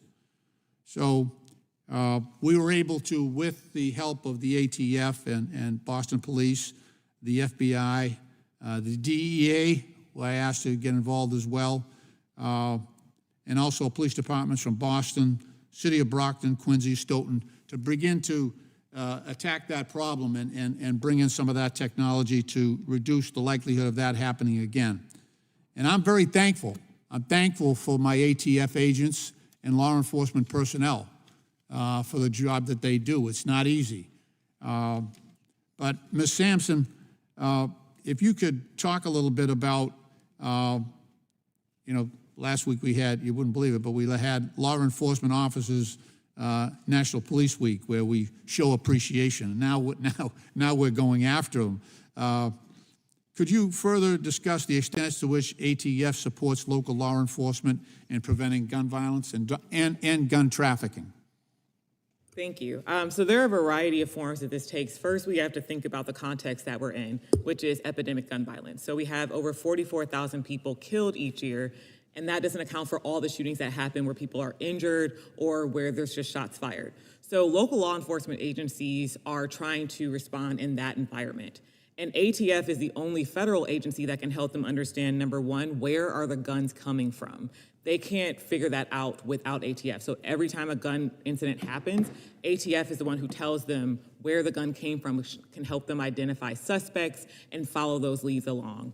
ATF also helps law enforcement understand firearms technology so that they can better sounds like that movie understand what's Eraser going on in their with communities. Arnold Schwarzenegger. And then in terms of preventing gun violence in the first place, because That's what gun that violence sounds is like. the number one And cause of death for what's her police name? officers, The woman who was Miss ATF's work America. around regulating the industry and I can't remember her name preventing now. guns from being trafficked into communities. That sounds like that stops movie. Gun violence before it starts, which is a huge help to local law enforcement. I think the gentlelady, I'm Mr. sorry. Chairman, I'm sorry. just so you know, the previous witness had like 8 minutes. And so, you could extend I the would courtesy. ask unanimous consent, the gentlelady have an additional minute. I was not trying to short. I gave her an I don't think extra you were here. 35 seconds. I don't think you were here, after you Mr. said- Chairman, but thank you. If you could wrap up in 1 minute, please. Sorry. So to just put a finer point on it, local law enforcement agencies could not do their work without ATF. Thank you for your courtesy, Mr. Chairman. I yield back. Always. I might recall the time the gentleman and I It's interesting were that in the he still outback of cut her off Pakistan, and the and threw gentleman her was off. hurt in a sniper So, mission fire. accomplished. So we go back a long way on gun safety, and the gentleman is correct that we do need the alcohol, tobacco, and fire. We definitely do need ATF. Mr. Graham, thank you for your decades of service. You obviously stayed there because of your dedication to the very mission that we're talking about today of making sure that guns are not in the hands of people who are not entitled to have them or may misuse it. Is that correct? That's correct, Chairman. And so in that dedication, in 37 years, you've seen some zigs and zags. Can you talk about what you've seen or saw that might have changed in the last few years that concerns you? Certainly, from a field investigator perspective, all the way through the first and second level of supervision, I've personally conducted field inspections to where errors were disclosed on 4473. That is the transaction record that individuals buy or complete when they buy firearms through a federal firearms licensee. What concerns me is with the zero tolerance policy, ATF has had a long-standing administrative action policy that did address licensees' level of compliance or the level of violations in compliance with the Code of Federal Regulation. And through the inspections, they were given an opportunity, those violations that weren't directly linked to public Thank you, safety, Badger Vanessa Williams. those were corrected. So let me just interrupt you briefly. So what you're saying is that in the past, your job was to get maximum compliance, knowing that mistakes are made, but that changed in 2021, didn't it? Most certainly, it put a lot of focus where there was minimum latitude allowed with the zero tolerance policy. However, there was the exception of presenting extraordinary circumstances. However, those were to be discussed during a held hearing at the various division levels. Is that necessary? In other words, prior to 2021, do you believe that compliance with the clear threat of both the cost that comes with going to court and the possibility of losing that valuable license was sufficient to get of the vast majority of people to make every effort to comply? Providing that the violations, Chairman, did not have a direct nexus to criminal activity, the FFLs were provided an opportunity to remediate.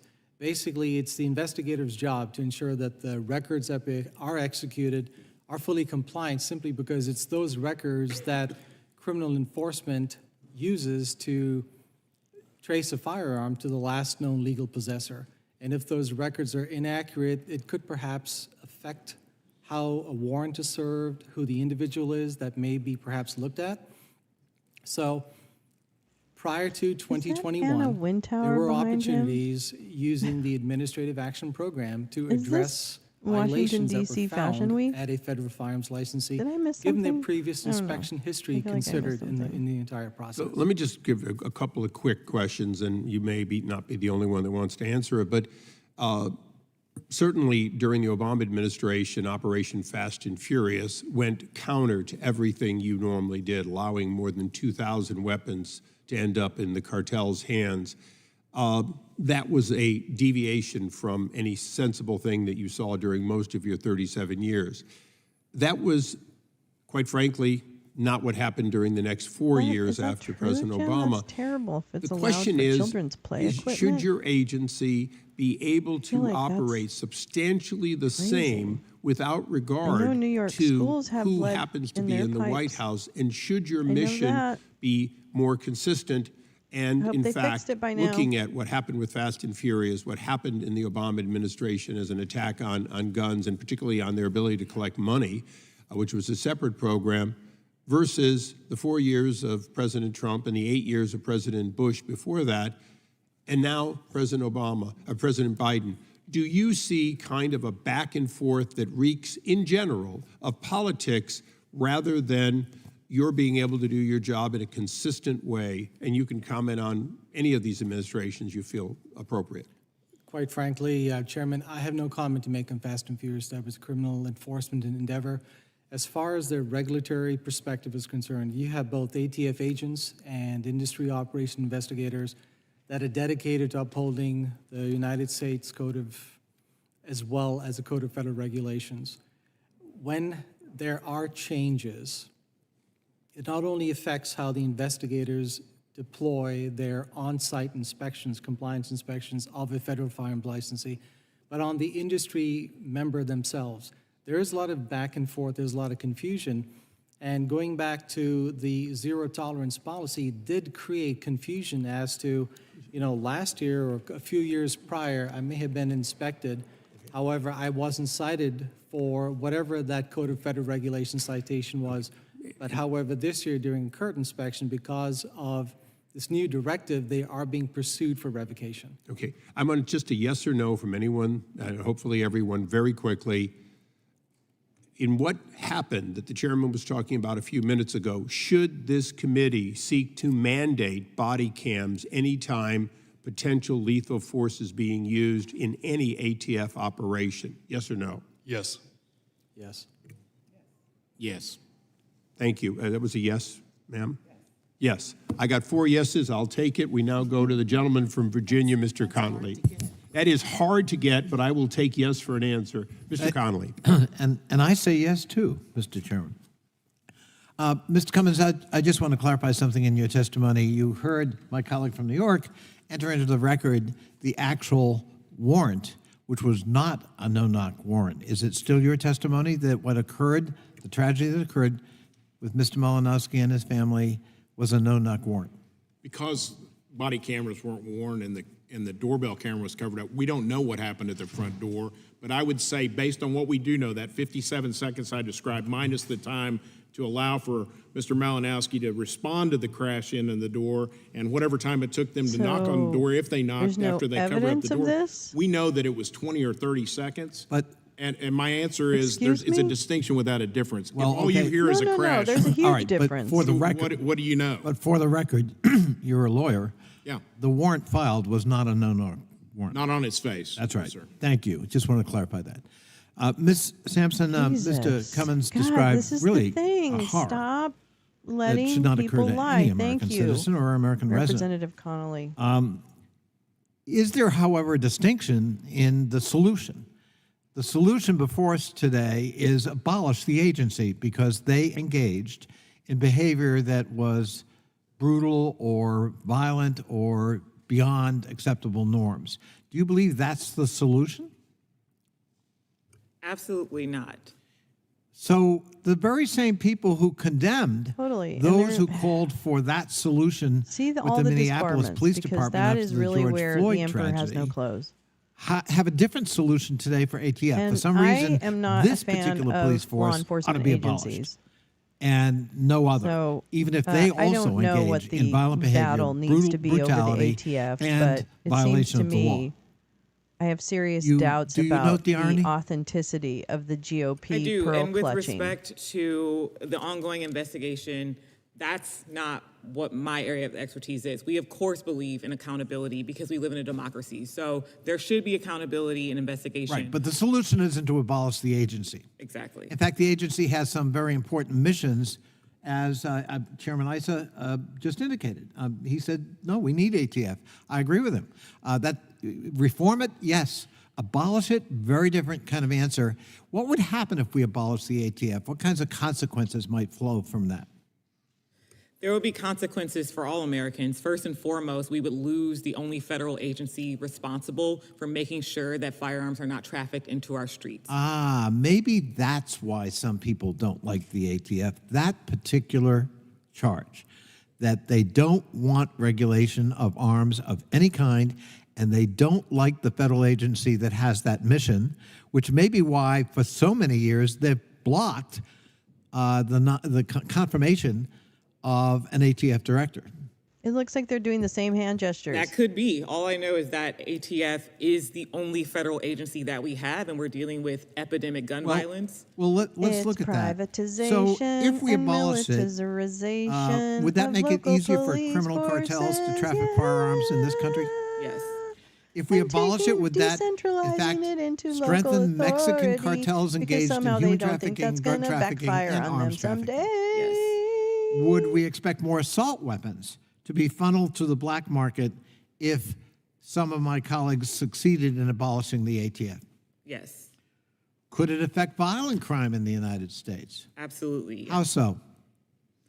Well, ATF right now, as I said, they are responsible for regulating the industry. And so we know that almost every gun starts out in the legal market, and it's funneled from the legal market, which are FFLs who are regulated by ATF, into the illegal market. So if ATF is no longer there, then that channel, which is already larger than it should be, would overwhelmingly increase, and we would have more guns and more gun violence. So if we abolish ATF, as the chairman of this select committee, not Mr. Issa, want to do, and that is supported by an agency that gave him an A+ rating, They Gun Owners pledge of America, allegiance that to actually the sells gun. merchandise calling for abolish the ATF. That's a If we problem. did that, it's your testimony, I don't want to put words in your mouth, that it would actually make Americans less safe and would remove the only federal agency charged with trying to protect them from firearm violence and trafficking in America. Yes, that is true. Thank you. I yield back. I thank the gentleman. We now go to the gentleman from Florida, Mr. Gates, for 5 minutes. Mr. Klegner, what is the ATF's zero tolerance policy? It is a change in how they used to enforce violations of the law against FFLs to no longer allow them to fix errors or to improve their compliance. It has no tolerance for these typos and wants to revoke their licenses. And give me a flavor of the type of errors that might have previously resulted in the ATF working with a license holder and now would result in the agency trying to revoke that license. I'd love to give you the examples that fly in the face of what the zero tolerance policy says it is, which is prohibited persons and background checks and things like that. But the problem is my client did none of those things that are even stated in the zero tolerance policy, and they're still falling subject to getting revoked. We can talk about a typo of an abbreviation of somebody's name when they shouldn't have done that. We can talk about accidentally listing United States as the country instead of paying attention to the box saying county, things like that. Well, Ms. Sampson gave testimony that these are essential, that these are necessary regulations to enforce at the finest point. Do you have a response to that testimony? Some are essential, I agree. The background check requirements, the identification requirements, and making sure we know who the purchaser is, and they're not a prohibited person. But that's not what this exact case I'm dealing with has to do with at all. There are no prohibited persons involved here. There were no missing background checks. There were no missing anything that would actually affect public safety. In a case I'm aware of in my district, the error wasn't even made by the license holder. The error was made by the Florida Department of Law Enforcement because they were charged with a certain feature of the background check. And so if a license holder has to rely on a state entity to do some portion of the check and they make an error, that certainly shouldn't result in the license holder experiencing a revocation action, should it? We agree, it should not. And yet, that's the circumstance. And I'm wondering just how you hear that testimony, Mr. Cummins, as you deal with representing a family that's dealt with such loss at the hands of such a grave error. Does the hypocrisy not ring pretty loud? Look, I've been in all sides of this. I've been a United States attorney. I prosecuted more gun crimes than probably many prosecutors in the country. It was the number one priority in the Bush administration to prosecute gun crime, not administrative gun crime, real gun crime, people that are out committing crimes with guns, and we prosecuted a whole bunch of them. I've also been a defense attorney, and I've been with families of people that are in prison. I've been to prisons and met with people.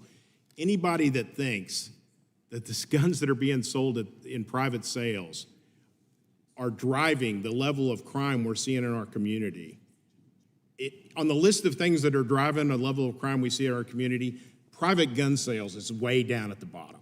And there's a great number of other things that aren't being discussed here at all that have to be driving it more than. I want you to be able to respond specifically to Ms. Sampson's testimony that guns make their way from the legal marketplace to the illegal marketplace. Because it seems to me, hearing that testimony, that then you wouldn't attack the people who are trying to legally engage in the legal transfer of firearms, right? You would go after the people engaging in the illegal conduct. But what's your reaction to that testimony? I agree with that. I think gun crimes are committed by people, not guns, and we need to focus on the people that are committing the crimes, and we need to be asking ourselves, why is this person a criminal? What's their background? I know the answers to a lot of those questions because I've been living it for 35 years, but it doesn't really have much to do with where they acquired the firearm. And everything we know about the law, for someone to be a criminal, they have to have the intent to commit a crime. They have to have the mens rea, right? And correct. Do you worry as you look at some of the ways in which these laws are being weaponized against people, that we're getting away from someone actually wanting to commit a crime, and indeed people are experiencing this really harsh regulatory action when they want to be legally compliant? I would suggest that the tactics that were used in the Malinowski search would be incompetent and reckless if it was a very serious crime. It's even much more offensive because this is not a serious crime that they suspected. It's probably the lowest level crime that would ever be drug into a United States Attorney's office. So why did this happen? Is this just to send a message? Is this someone's incompetence? Do you wonder about that? I wonder about it, and that's probably a question for this committee to answer, not me, but I'm certainly concerned about it, and it makes this tragedy even harder to take to think that it might be politically motivated or for some other reason. Thank you. I see I'm out of time. I yield back. Gentleman's time's expired. I now recognize Ms. Plaskett for 5 minutes. Thank you very much. First, I want to say it's very interesting that we keep talking about the fact that there were no body cams on the ATF officers that were there to execute that warrant. What's very interesting, and I'd like to admit and submit into the record a letter that's been sent from ATF to Mr. Jim Jordan dated May 21st, 2024, from the Bureau of Alcohol, Tobacco, and Firearms Explosives. Without objection. Thank you.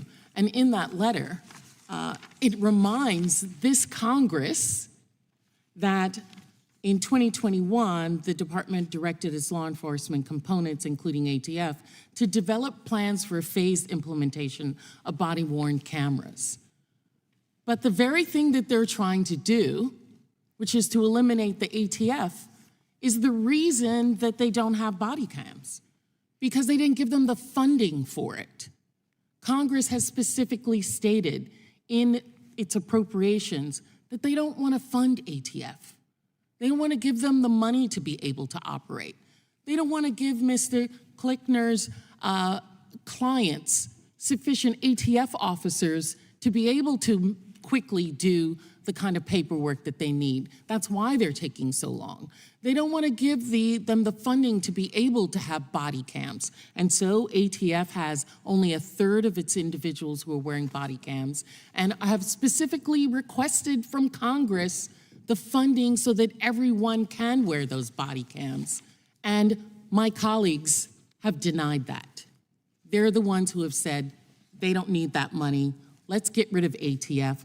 They have legislation to abolish the ATF, the elimination of the ATF Act, abolish the ATF Act, and eliminate this woke, weaponized agency. Everything's woke when you don't like it. Eliminate it, and that way, these are the reasons. So they want to have it both ways. They want to say that they don't have body cams, and that's the reason they're doing, and we feel sorry for people who haven't had the body cams, but they're the reason they don't have them. Point it right back at yourself why those body cams weren't on them, and see if that continues to work for you. But we're also talking about another thing that was discussed, which I found very interesting, was that individuals who are doing this as hobbies.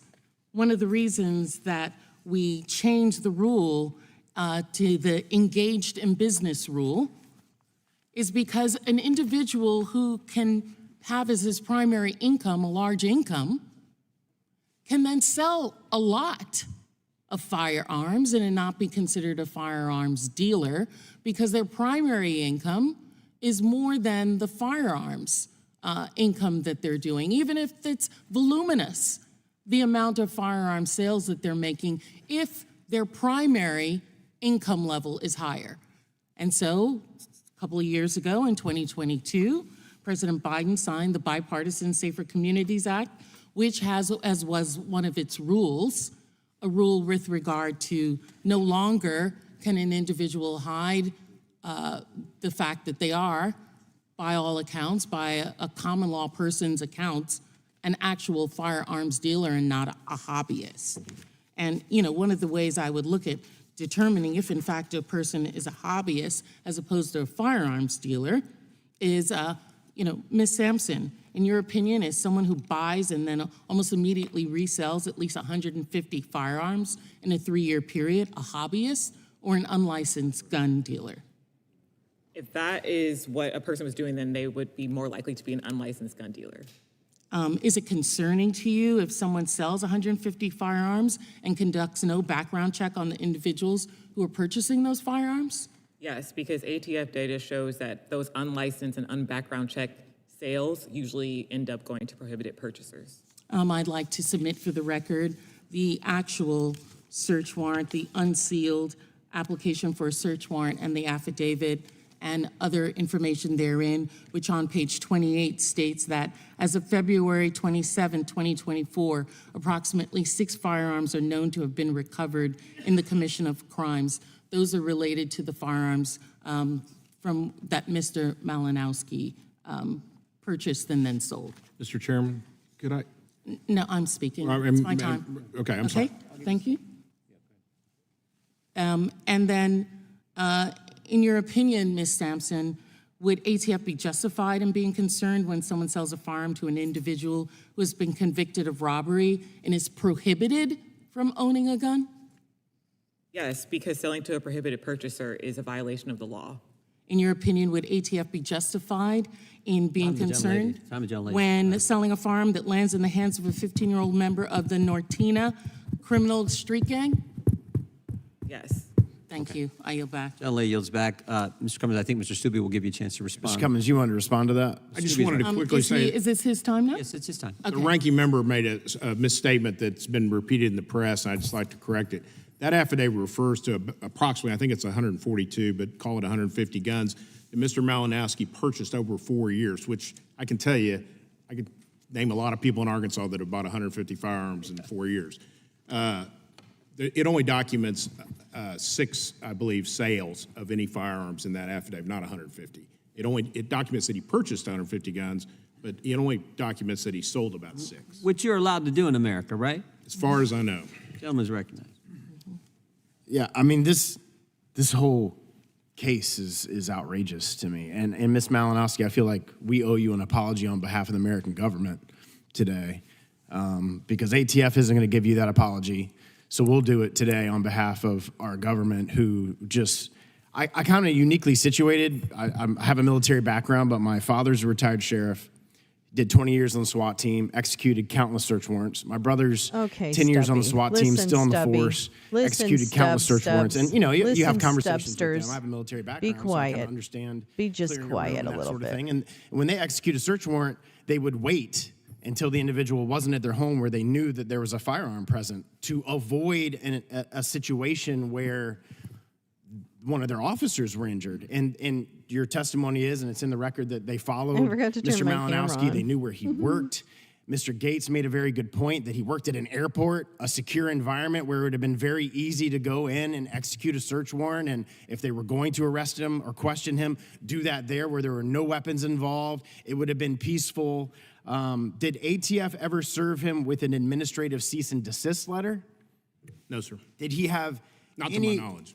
Did he have Not any to my knowledge or understanding that he was being investigated for any type of crime? Well, obviously, he's not available for me to ask that question to, but to the best of my knowledge and based on our investigation, the answer is no.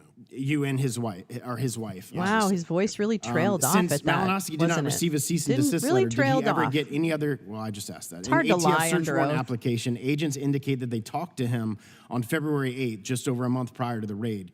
The agents indicate that he attempted to elude them. Is there any indication that Mr. Malinowski was ever aware that the people following him were law enforcement officers? No, that portion of the affidavit is comical.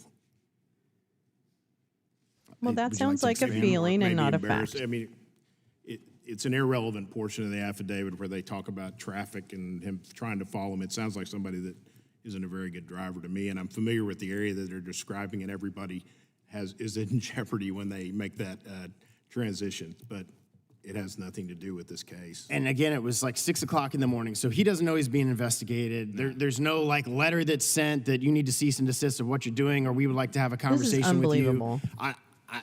It's Are we just? sits We hard had a with me whole because I would congressional react the hearing exact for same this way. If dude's somebody fucking case. beat my door in at 6 o'clock in the morning, I can guarantee you myself and my wife would be approaching the door with a firearm. So it's not out, and you would think that the ATF agents would also conclude that that's a reasonable response to your door getting beaten in at 6 o'clock when you don't know you're being investigated. It is Does so ATF typically have cold. body cams? Actually, it's gray and overcast, and I really love it. I know, it does not compute with your confirmation bias. I'm taking you all to the boat launch. It's hot. Oh, gosh, I'm almost ready for summer. I don't want to say that really like too much, but I'm almost ready for summer. Have body cams. And again, my experience with my family, they have body cams, and if they would have turned them off in the execution of a search warrant, that would be a very big problem for any law enforcement agent that is involved in an execution of a search warrant with no body cameras fulfilled. That's one of the specific times they'd be required to have them on. Did ATF ever have an opportunity to serve this search warrant at a time when it would have been less dangerous? probably 1,000 opportunities that we could sit here and say. I've only got, I'm just outraged. Mr. Golden said that it was a no-knock. It was not a no-knock warrant. And you stated that there was like 47 seconds or something. So if they did knock at 6 o'clock in the morning, it's reasonable that the Malinowskis didn't hear that, because you wouldn't be approaching, somebody knocked on my door at 6 o'clock in the morning. I wouldn't assume that it's a bad guy because they wouldn't knock. Ridiculous. But if you hear a door beating heavy at lifting 6 right o'clock in now. the morning, there was such a short period of time between the door getting kicked in and knocked in, and then Mr. Malinowski being shot, that it's reasonable to believe that they didn't hear the knock if there was a knock, which I'm looking forward to the Judiciary Committee asking all these questions. I hope that the chairman's going to ask for, and I know they have asked for every officer that was present that day, because I would love for this committee with the oversight authority that we have over the ATF to depose every single one of those officers that were present that day and get a sworn deposition from every single one of those people. And again, Mrs. Malinowski, I'm sorry for your loss and the loss of your family to a clear abuse of the rule of law, in my opinion. I yield back. Ms. Malinowski, I'm sorry that they're using your incredible loss and grief as a weapon. First, I want to express my condolences to Mrs. Malinowski. I'm terribly sorry for your loss and for what you had to endure that day. I do want to get into some of the details because I think they're very important. It was actually, the search warrant affidavit, without going into great detail, demonstrates that Mr. Malinowski did purchase 142 guns from 2019 to February 27, 2024. He resold at least 9, because we have the 6 plus the 3 to the undercover firearm. He also had, at various times, at various gun shows, 12 or 13 firearms on the table to be sold, and he offered one witness, who was the one convicted of robbery and therefore was a prohibited person, many more firearms than what he purchased. Many of these firearms were purchased just days before they were sold. So whether or not you want to assert, Mr. Cummings, that this was a hobby of his, you agree that there's certainly probable cause to believe that he was selling guns to individuals without a license and without performing a background check because he didn't have a license. There's no allegation that he knowingly sold a gun to anyone that was prohibited. And that's not what probable cause. And under ATF's interpretation of, but you don't have to. You don't have to do that. I just said that he. Well, I'm just answering your question. Selling without a license. Like, there's certainly probable cause that he was in the business of selling without a license. Under ATF's interpretation of a vague regulation. But not yours. So you would say that if you purchase 142 firearms within a 4-year span as a former U.S. attorney, and you have evidence of 9 sales within that period of time, plus many other more weapons offered for sale, you would say, as you, not the ATF, as you, as the former U.S. attorney, that there is no probable cause to believe that this person is in the business of selling guns without a license? I would agree that that could be probable cause. Thank you. So we have probable cause. The Little Rock police is there with the ATF. They go in. And the one fact that doesn't ever seem to be mentioned here, and that the chairman's letter does not mention, is that an ATF agent was shot. That's correct. Is that correct, Mr. Cummings? That's correct. Okay. So an ATF agent was shot and then in response fired back at Mr. Malinowski. Is that accurate? That is accurate, and it's also a tragedy. It is a tragedy. I agree. I agree. And you also agree, I assume, I was an assistant U.S. attorney for 10 years, secured many search warrants, oversaw the execution of them, and arrest warrants. They're routinely done at 6 a.m. Is that right? Yeah, a lot of warrants are executed at 6 a.m. Whether I agree with that as a tactic is another discussion, but yes, that's not uncommon. No, okay. I want to understand that we're making a big deal out of the 6 a.m. here, but that is the standard time that law enforcement executes arrest warrants and executes search warrants. So I certainly am sorry that this is a tragedy that Mr. Malinowski died. I'm also sorry that Mr. Malinowski shot an ATF agent during a search. And I think if he were truly not in the business of selling firearms, the way to respond to a search warrant is to allow your house to be searched and to cooperate. But it is insane to me that we are sitting here criticizing the ATF because they retaliated with deadly force after someone shot an agent. That is what happened here. This was not an out-of-the-ordinary execution of a search warrant. This is standard operating procedure. Mr. Cummins acknowledges that there was probable cause to do it, and now there is an investigation of this incident. Is that right, Mr. Cummins? There has been an investigation that's been handed over to the local prosecutor. So the local prosecutor is investigating it, and you know as a prosecutor that none of the witnesses or the relevant people involved are allowed to discuss this publicly while an investigation is going on, correct? I don't know what the policy of the ATF is on that. Well, was it your policy as a prosecutor? It certainly was mine. Witnesses do not talk to the public while there's an investigation going off. One last question. As a U.S. attorney, did you ever send a notification to a target of yours who's buying 140 guns, selling at least 9 of them, that, hey, you're under investigation, just a heads up? I hope I would have, yes. You would have? You would have reached out and said, hey, by the way, I'm investigating. So you can go ahead and destroy and hide all the evidence? You would have done that? You notified the targets that you Time would of the have? gentleman has expired. The gentleman from North Carolina yields back. The gentleman from North Carolina is recognized for 5 minutes. Mr. Cummins, with some economy of Mission time, do you wish to accomplished. respond to the last barrage? Well, only to say that nobody disputes that when a law enforcement is fired upon, that they have a right to fire back.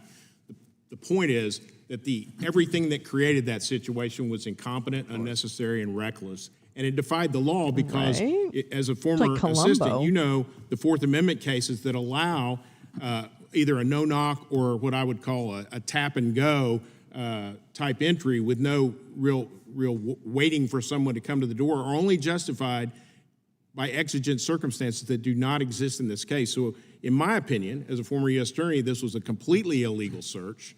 I don't because know. of the I forced don't know the entry facts of the and the case, lack of and time frankly, they gave the I occupants think of it's a fairly red large herring. home to get up at 6 in the morning. The law requires them to wait for enough time, for a reasonable amount of time, for someone to come to the door and admit them in. 50 And this seconds. was I assume not a the local reasonable prosecutor. My time. You've had plenty. And Mr. Cummins, Actually, I had 5 minutes. I appreciate that very effective rebuttal. Here's what's interesting to me as this hearing evolves. I hear Mr. Goldman defending the practice that he says is engaged in every day. And earlier on, the ranking member invoked the Breonna Taylor episode, and I've just been sitting here reviewing it. Mr. Goldman said earlier on, well, this wasn't a no-knock warrant. Okay, what's the difference in the situation if they knock and they blow in, in 20 seconds, or it's a no-knock? In fact, in the Breonna Taylor case, that wasn't a no-knock warrant. They said they knocked and waited 45 seconds, and they went in. Here's something that's interesting. In the Breonna Taylor thing, she was killed on March 13, 2020. In that, it was execution of a search warrant, just like this one. Murder. Time belongs to the gentleman. First police officer was fired June 20. In September 2020, Louisville entered into a $12 million settlement with the family. Have you been made any overtures by the Department of Justice to settle liability against the government on behalf of Mr. Malinowski's family? No, sir. In September, also, Breonna Taylor was an one of the police innocent officers was person indicted who was killed by police. willful endangerment or wanton endangerment. It's a false equivalence, and it's a horrible A second officer was fired Exploitation of in a January young woman's 2021. death. A third officer was This is retired in disgusting. April 2021. I I apologize. left out. In October 2020, These grand guys jury fucking testimony suck. was leaked. Later in 2021, the DOJ indicted 4 officers, and even now it's retrying one who were for the hung jury. I don't understand the difference. I don't understand my colleagues' reaction that. If you would yield, I could share the difference with you. You've talked for a long time. I'm going to talk during my time. Okay, then I would tell you the Maybe you can provide context for your egregious double standard. No one that I recall on the Republican side, when the Breonna, by the way, you said this was interfering in the process to have this hearing. The first time Congress had a hearing was in June 2020 over the Breonna Taylor episode. There was no concern about interfering. The concern was about the use of this kind of tactic to enter unnecessarily and jeopardize people's lives. Yep. Now suddenly that seems to be of no concern whatsoever. Can you account for that difference, Mr. Cummings? The facts are very similar, although that was a drug investigation. Stay in power?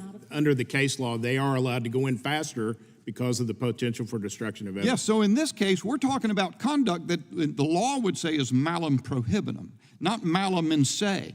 In other words, what the reason they entered this residence and jeopardized this entire family, including Ms. Malinowski, who has no allegations against her, and shot this man dead, is because he didn't have the proper license for the business they say he was engaged in. And it's even disputed about whether he was engaged in that business. Correct. And in that case, Ms. Breonna Taylor's boyfriend was, without any contradiction, engaging in illicit drug activity and receiving and deal. He was a drug dealer, and he was carrying it on in her place of residence. I can't account for the gross disparity, except that Americans hear a lot, and I hear a lot back about concern about a double standard of justice. Is there a double standard of justice here, Mr. Cummings, in those 2 episodes? There appears to be, and that causes a loss of trust in government and in these agencies. Mr. Kleckner, no, the famous the only loss place I of see trust. reaction That's besides have a to hearing become like one this of our exposing stuff our is phrases, what you know, is, our is trigger that phrases. attorneys general across the Loss nation of have sued trust over in the institution. the 2 rules, the business engaging in the business rule that's at issue here, I guess, really, and the pistol brace rule. Why is that the only recourse that people have state attorneys general file litigation? I don't understand your question, Congressman. Are you saying that they should be? My time's expired anyway. We're willing to get anyone. I'm running out. Well, we can give you a chance to, you want to rephrase the question? Yeah, thank you, Mr. Chairman, if I can rephrase the question. Here's what I'm saying. Congress doesn't seem to be able to do anything to press back against this overreach. At least it hasn't, including under Republican leadership. The only thing that seems to be available to people for the government to do to provide recourse is I see a state attorneys general out filing lawsuits in great numbers, 21 states, in one case 24. Is that the only recourse that people can expect from their government in the response to these kinds of abuses? Look at how apparently is the only one they proud have, you'll but be it's of not what they me, should expect. We should expect that the administrative agency Please is make reined me in a little bit something, make me head of the Department of Agriculture. We're trying. Or something like that. I don't know what that guy's little pet project Texas, is. for 5 minutes. But I know Thank you he so much, wants to Mr. be Chair, wined and dined by the lobbyists. vigorous back and forth regarding Breonna Taylor. First of all, I do appreciate you being here and your answering of the questions. You know, I do want to make sure that before we go down this road, I clarify some things that were different in the Breonna Taylor case. Number one, the officers were considered to have botched what took place on that day because they fired blindly into a home, meaning that they initiated some sort of deadly force, and the only information that they had was allegedly that this was the place of some sort of drug activity. At that point in time, you ended up having her boyfriend who returned fire, believing that someone was breaking in. It is very different when you are returning fire versus initiating fire, and there was no need to do so. In addition to that, no-knock warrants and knock warrants are basically a couple of seconds of difference, if I'm going to be honest.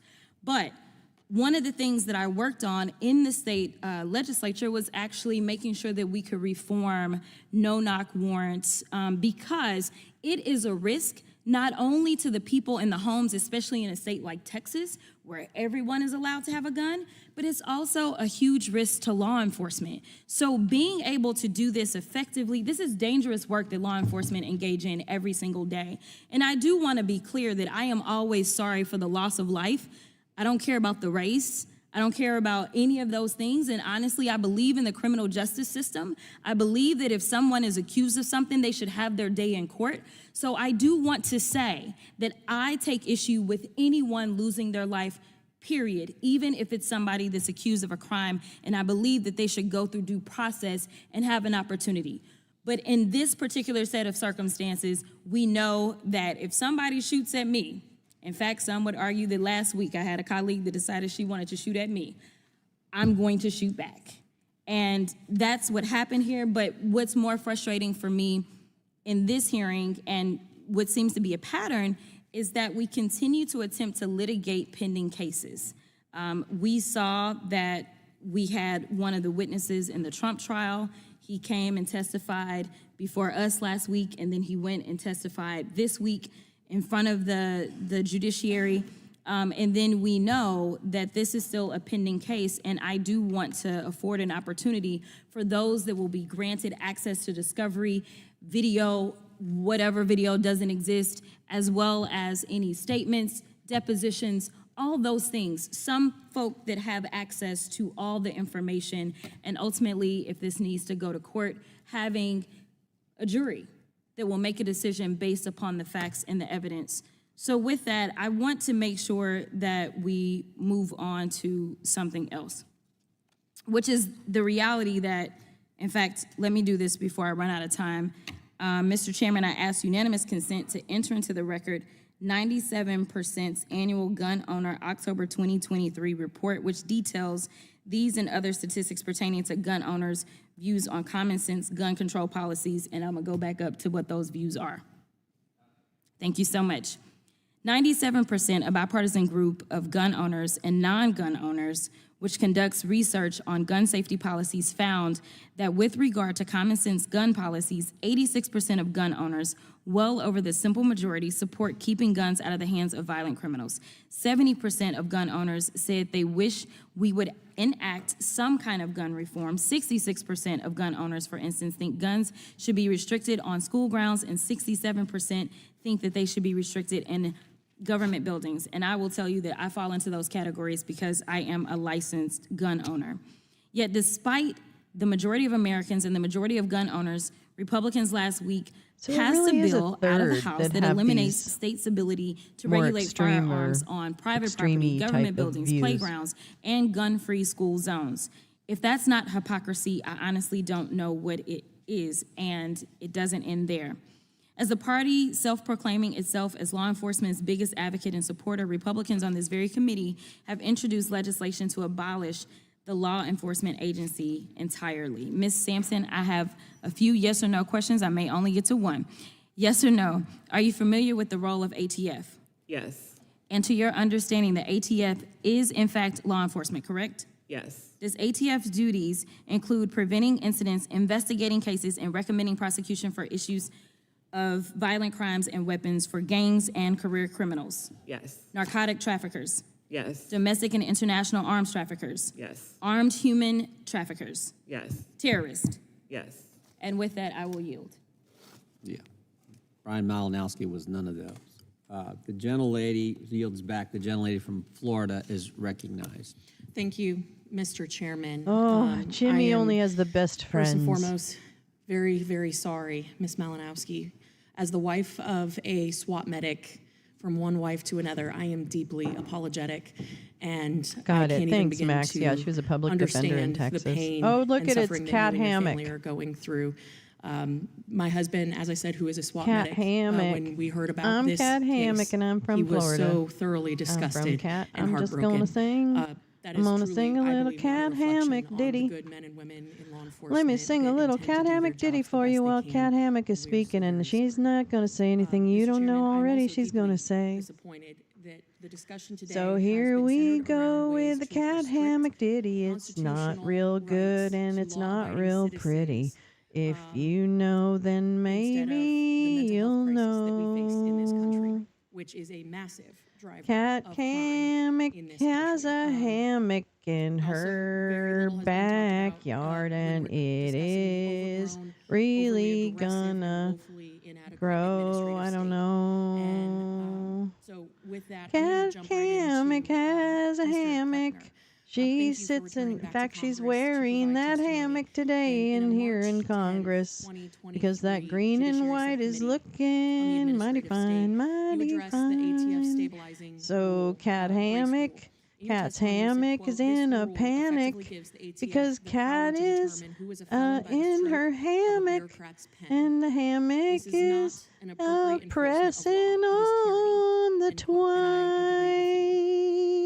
What is sad It looks like is that in upholstery. this rule, Yeah. we are seeing Yeah, a I don't know. It's like microcosm of what Mary is Mecco happening on at other steroids or federal something, or The like. American people are under assault by the Biden It looks like actually, you know, one of those like poker tabletops, you know, where you fold it out and it's like 17 games at once.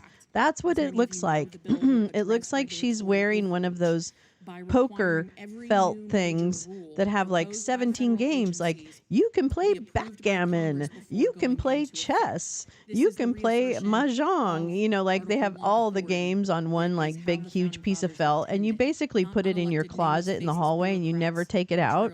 dictating law. You think you're going to have a casino night and then all of a sudden, no, $2 trillion a year you in don't. additional compliance costs, Thank God you didn't buy the roulette wheel. aggressive regulatory regime. It says Malinowski purchased at least 150 guns over the past 3 years, many of which he said sold at gun shows or to private buyers in these settings.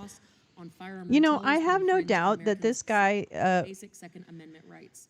considered himself a weird-ass hobbyist and didn't think that selling them privately should be illegal. He probably didn't think that this type of shit should be illegal. And so in order to do that, he, you know, went ahead and just That's not what happened here. went balls to the wall. I asked for a yes or no. Should federal agencies be arbitrarily able to write law?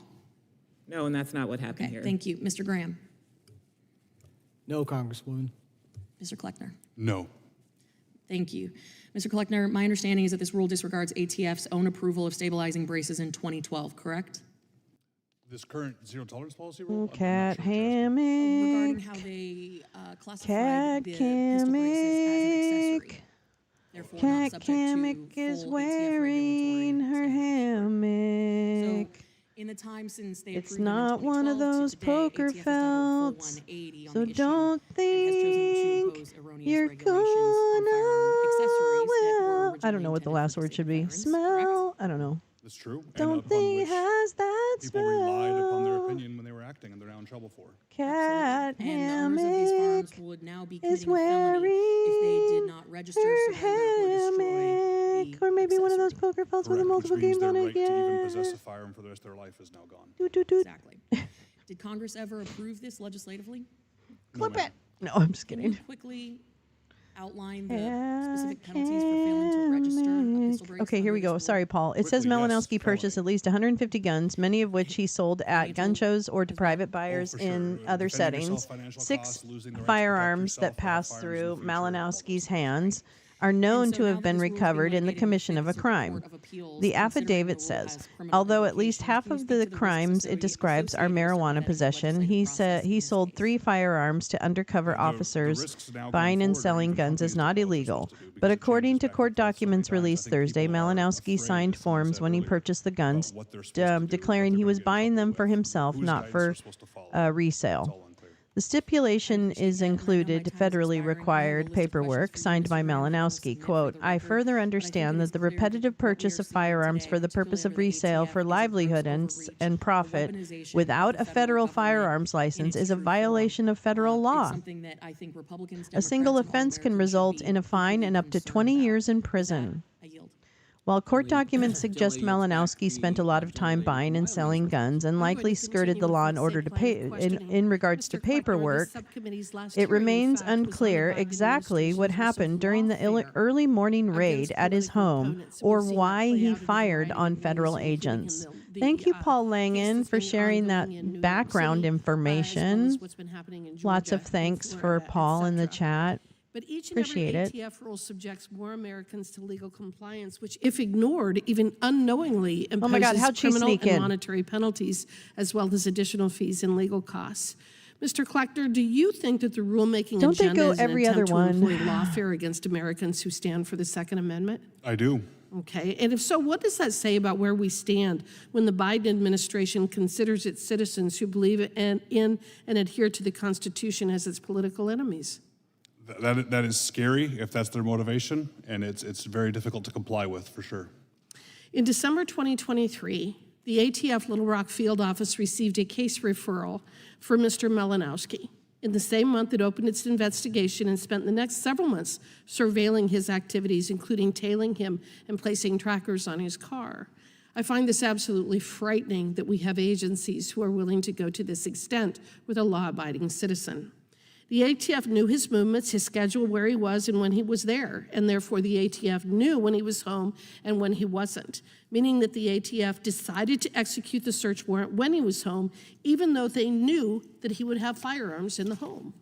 And in fact, Mr. Cummings, you have uncovered the fact that the ATF team members gathered to execute the search warrant the week before the raid. Wow, that's a good description, Paul Langen, a librarian from Hades. Would not be home. In other words, they wanted him there and they wanted him there bad. Like all of the self-help books. Is this standard operating procedure for the ATF to ensure that the target is there when they would execute this kind of a search autobiography. warrant? Or can they do it without the intent, the let's see, what other target being ones? in the home? Madam Congresswoman, unfortunately, I have no firsthand knowledge of the warrant process and or how they are executed. So Well, Mr. Cummins, what about you? Do you think that that would be standard operating procedure to wait until the gentleman was there at 1 o'clock in the morning knowing that he had guns versus just going ahead and executing the search warrant when he wasn't there? Well, clearly it's a search warrant. He didn't need to be there. I think they definitely wanted him there. And I think that this does happen in federal law enforcement quite a bit. They want the target there because they want to surprise them, and this is part of the reason they go at 6 in the morning. They want to surprise them. They want them in their night clothes. They want their hair stand up. They want them scared, angry, shocked, and then they want to violate their Fifth Amendment right to not incriminate themselves before they remember they have a Sixth Amendment right to call their lawyer. So it's kind of it's the trifecta. They want to violate 3 constitutional rights, the 4th, 5th, and 6th, all in one scoop, and in this case, it didn't work out for them. Well, and it seems to me that the overarching issue here is that the government should have standards in place to ensure the safety of all citizens in the conduct of its investigations and actions, even when criminal activity is suspected. In the case of execution of a search warrant for Mr. Malinowski, the ATF appears to have deviated from this premise and standards which are in place and in fact ended up executing Mr. Malinowski himself. That's exactly right. The Constitution secures our rights by placing limits on the federal government's power. Even when an American citizen is suspected of being engaged in unlawful behavior, as you just indicated, the Fourth Amendment secures citizens against unreasonable search and seizure. The Fifth Amendment ensures due process. The Sixth Amendment guarantees has certain rights for criminal defendants, and the Eighth Amendment protects us against cruel and unusual punishment. Mr. Cummins, is it fair to say that a responsible execution of a search warrant is one of the primary mechanisms that we have in place to guarantee an American's rights in criminal proceedings? I can't imagine what the British were doing to people that would be worse than what happened to Brian Malinowski. How is he the head of some airport then? I don't get it. The Fourth Amendment to the Constitution. Mr. Graham, do you have any recommendations What's the FAA of how up to address the situation we're describing today to ensure that this does not happen again? What kind of reforms should Congress take up to make sure that we can protect Mr. Malinowski and other people like him? Madam Congresswoman, once again, having limited exposure to the warrant process and or the execution, I would defer to Congress. Listen, I don't want anyone to go through a violent search of their home. I'm not a fan of police. I already said that. Mr. Kleckner, what about you? What recommendations would you have? I agree with Mr. Graham. I think Congress's mess. oversight here is really important. I think what you asked me earlier about the administrative overreach particular thing these administrative is a agencies waste of time given going all of the against what other Congress issues that the has put into place, Judiciary like the Gun Committee Control could be Act, or like the addressing. willfulness requirement. Between the bump stocks and the pistol braces and those things, what we have are agencies who are intentionally adopting vague rules and regulations in order to criminalize lawful and constitutional conduct. It needs to end. I appreciate you all being here. I am sorry for your loss as well, Ms. Malinowski.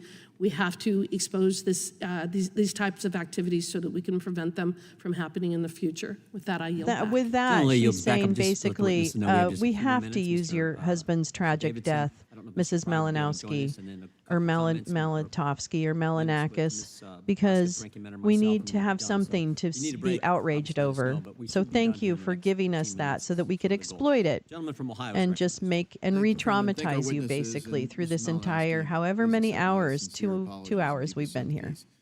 So this is something that was avoidable. And I'm encouraged, frankly, because I hear colleagues that were once highly concerned about warrant practices and held hearings when they were in the majority about criminal justice reform may actually be willing to do it instead of politicize it. I felt, as a guy who was not part of the Judiciary Committee, I'm on Financial Services and Foreign Affairs, and only on this because we have seen abuses of the Fourth Amendment that creep into your financial privacy. We've seen weaponized government go after every kind of nook and cranny they can for what have historically been viewed as law-abiding citizens. The restraints against general warrants. So John Adams said general warrants, I swept up whoever might have been present in the square on certain days. These kinds of things that went on are part of what led to the revolution. So it was an abuse of privacy. But if you look at it, part of the concern for warrants is that they don't take the least risky means possible, which does expose officers to risk, but it exposes not just people that maybe you do have probable cause to suspect a crime, but it exposes their family members and others to unnecessary risk. And maybe there is a way that we should look at the intent of the Fourth Amendment, that it would minimize the risk here. It seems that there was a much less invasive way to solve the crime that was alleged here. And you would think that because of the Biden administration's focus on this crime, that this was the big crime wave that's sweeping the country, that apparently the only reason we have guns on the street are because people like Mr. Malinowski, that, but for Mr. Malinowski and people like that, the streets would be safe in Washington, D.C. People wouldn't be getting carjacked and robbed at gunpoint. Chicago wouldn't see massive waves of murders. It's pistol braces. It must be the pistol braces because they're going after the pistol braces. I mean, there is no basis in terms of the crime that the Biden administration is going after. And I think that's why the public is so concerned. You're targeting people in part, I think, because of political ideology.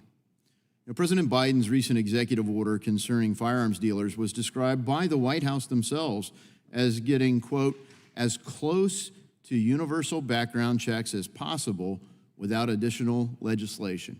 It's extraordinary, lame. That's I do not fantastic recall news. Congress voting on universal background checks. On the contrary, Congratulations, this is little a gal. bureaucrat at an agency passing her, pseudo-laws, smarty fake pants. laws. That's awesome. And they're using them Congratulations.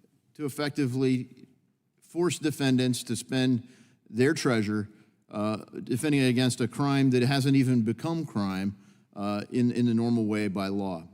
So, We Mr. almost Kleckner, got to- what what steps is can be that? taken to What's that defund thought and defeat crime these movie? fake laws originating at Minority the ATF Report. in particular? Yeah, we I almost think Congress got there. needs to hold them accountable.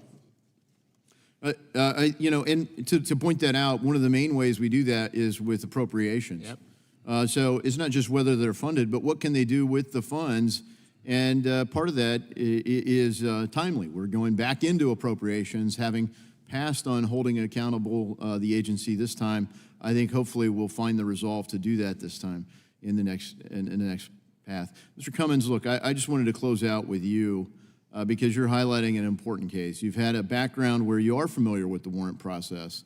And I think not just here in this case, you pointed out, look, it is a practice. Is it a good practice to knock at 6 a.m. and come in? And, you would think that, El Chapo, maybe, no-knock warrants. There's a time and a place. Sir, how do when they you were weigh the the head right of time a and law place enforcement for those kind agency, of tactics? wait a minute, you weren't. Versus, Never mind. Maybe Never less mind. intrusive, less risky tactics. Well, we've given great deference to law enforcement to choose their tactics, and we all are concerned about law enforcement officer safety.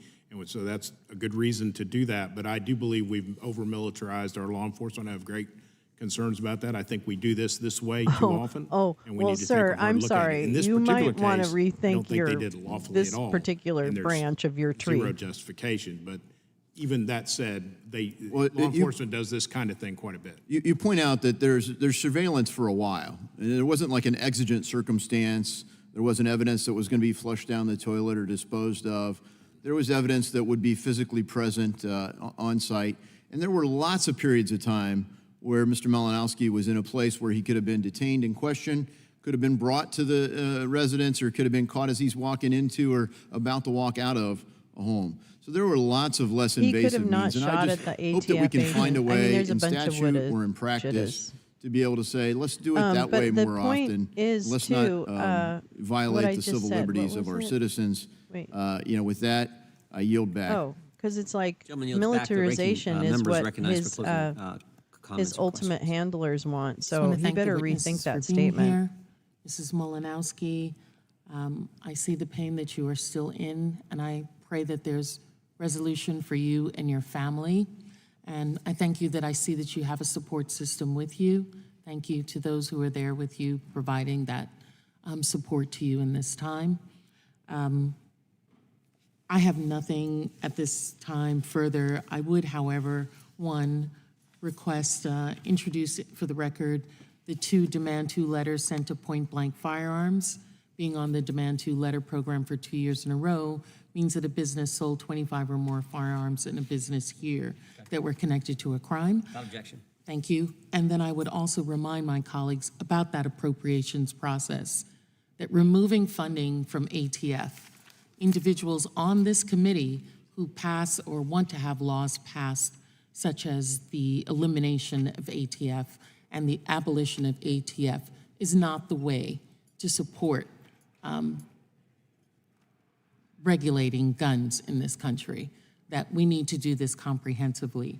A step in the right direction was the bipartisan gun legislation that was passed in 2022. There's more work to be done, and with that, I yield back. Mr. Cummings, when government changes the rules without a vote of Congress, is that the weaponization of government? When you have these agencies unilaterally change the law without a vote of the legislative body, is that would you call that a weaponization of government?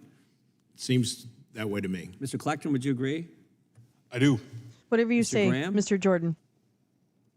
Chairman, that's a department doing what they're directed to do, sir. Okay.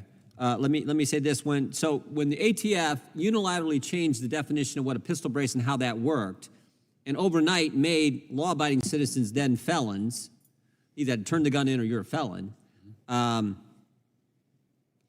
is that the weaponization of government, Mr. Kleckner? It sure is, especially when we don't know that every American that had one of those got the message.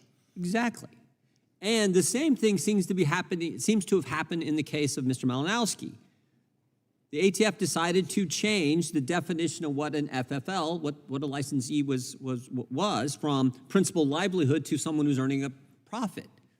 But it's even worse because they didn't have the definition changed and enacted when this terrible incident happened with Mr. Malinowski. That to me is that is the weaponization of government. Unilaterally making changes without it going through the legislative branch of government, the way our system is supposed to work, the checks and balances, how they're supposed to work. Max, and in the case coming we're in hot. talking about so much Or is it today, the they hadn't even fully made governmentization that of change. weapons? They didn't even follow their own rule. I don't for know. I goodness think sake. that's And we have an American gotta be a who's winner. no longer with us because of that. No, sir. Cummings, I do not response? understand that phrase, but it would seem agree calling it with everything you said. weaponization would Let me ask you one require other question. some sort of purpose. So Little Rock to police achieve were involved harm. in the raid on the Malinowski home. We know they Thank were you, present. sir. We don't know exactly what their role was. We basically have no details, sir, but we're terribly, No, we've terribly seen the video of outraged all the by all of carloads the coming details we from don't the have. Walmart parking lot to the Malinowski neighborhood. We've seen that video. And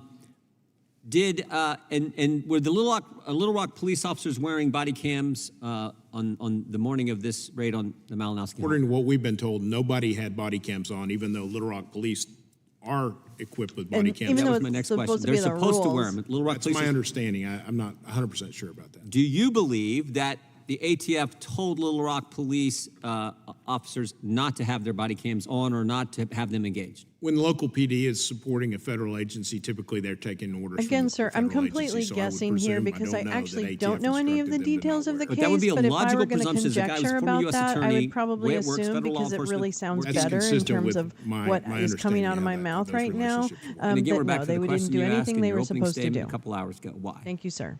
Why would ATF tell Little Rock, don't follow your own rules? We're not going to follow our rules. We don't want you following your rules. We don't want any video footage of what we're about to do. Gosh, sir, I don't know why anyone would ever say that, ever to Upstanding another, citizen, by all accounts, anyone, your whole ever, testimony. anyone. Highest I don't paid know. official in Little Rock. Why would anyone ever municipal say that? I don't know why anyone would Why ever would say they do that. that? I'm perplexed. I have no idea. That's Yeah, the but we gotta word. find the No answer to that, idea. because this is, I mean, I'm zero idea. this is the weaponization. I'm of government I've ever perplexed, sir. seen. It's a We thank weaponization. you all for being here Agreed. today, for your testimony. And I got to say something Oh, official here uh-oh. before we close out our hearing. What are we That concludes today's doing? hearing. We thank our witnesses for appearing before the subcommittee today without objection. All members will have 5 legislative days to submit additional written questions for the witnesses. Okay, yeah, Additional okay. materials Oops. for the Oh, record. no, Without don't do that. objection, the hearing is adjourned. Okay, bye. Oh, my God. Just don't panic, Jim. Come on now. Just relax or something, all right? Hold on. Let me see. What's going on there? I think this is AI or something. What's that? This is the 2:30. Hold on. Where am I at? Where am I at?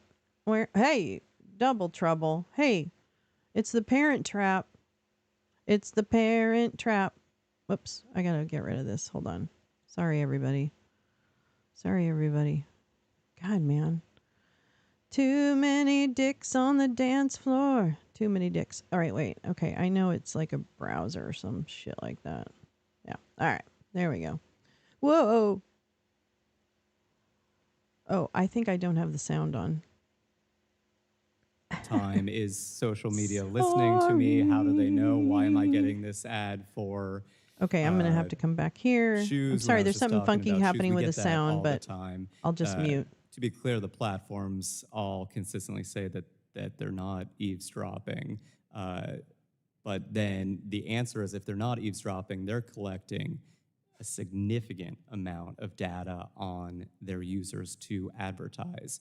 And I don't know that AI has increased that amount of data. It might have always been there, but it certainly has increased the capability to analyze the data and refine the advertising. And sometimes that refinement is manipulative and dangerous. Thank you for that, and I suspect you're absolutely right. Mr. Chairman, I yield back. Gentleman yields back. The chair recognizes the gentleman from Texas for 5 minutes. Mr. Chairman, thank you very much, and I'm happy that we're really having this hearing on legislation to sunset Section 230 of the Communications Decency Act. This is an opportunity to guide Congress on how to really best reform big tech's immunity over the next 18 months. And I know that a lot of people that work in this particular area have been, talking about this, and that it's a really big deal. One of the things that I do here in Congress is that I co-chair and I founded the Congressional Voting Rights Caucus to help safeguard our right to vote. And as many of you may remember, last Congress, the House passed H.R. 1, the For the People Act, and this legislation contained provisions aimed at preventing deceptive practices in our federal elections. And ahead of the 2024 elections, I've also spearheaded efforts alongside my colleagues to hold big tech accountable.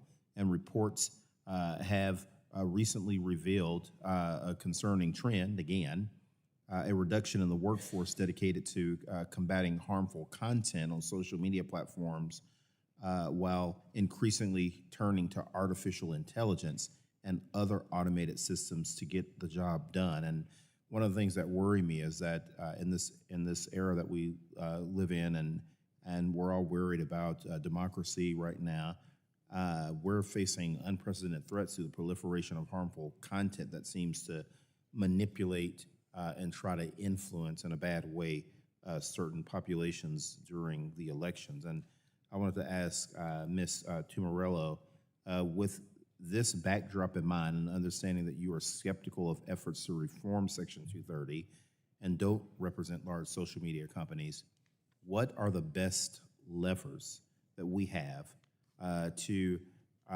completely address the spread of voter suppression content online? And are you aware of any startups in the political participation space that are protecting voting rights? Thank you so much for the question, Congressman. And to be clear, Engine is not opposed to efforts to reform 230. We're specifically concerned about the proposal to sunset 230, absent an alternative framework. I think there's a lot. Kind of felt like that, didn't it, Badger? That are focused on civic engagement, and those platforms, honestly, more than anyone else in our network, desperately need Section 230. Speaking of which, are we on jury watch for Trump in New York and on Supreme Court-ish? Analyze in real time with critical thinking skills an article about a current event. You could easily imagine an article about a current event saying something, pertaining to a member of Congress, maybe, and somebody commenting on that article, something unflattering to that member of Congress, maybe something defamatory. That startup, right, needs Section 230 to make sure they're not going to be sued for the commenter's defamatory statement.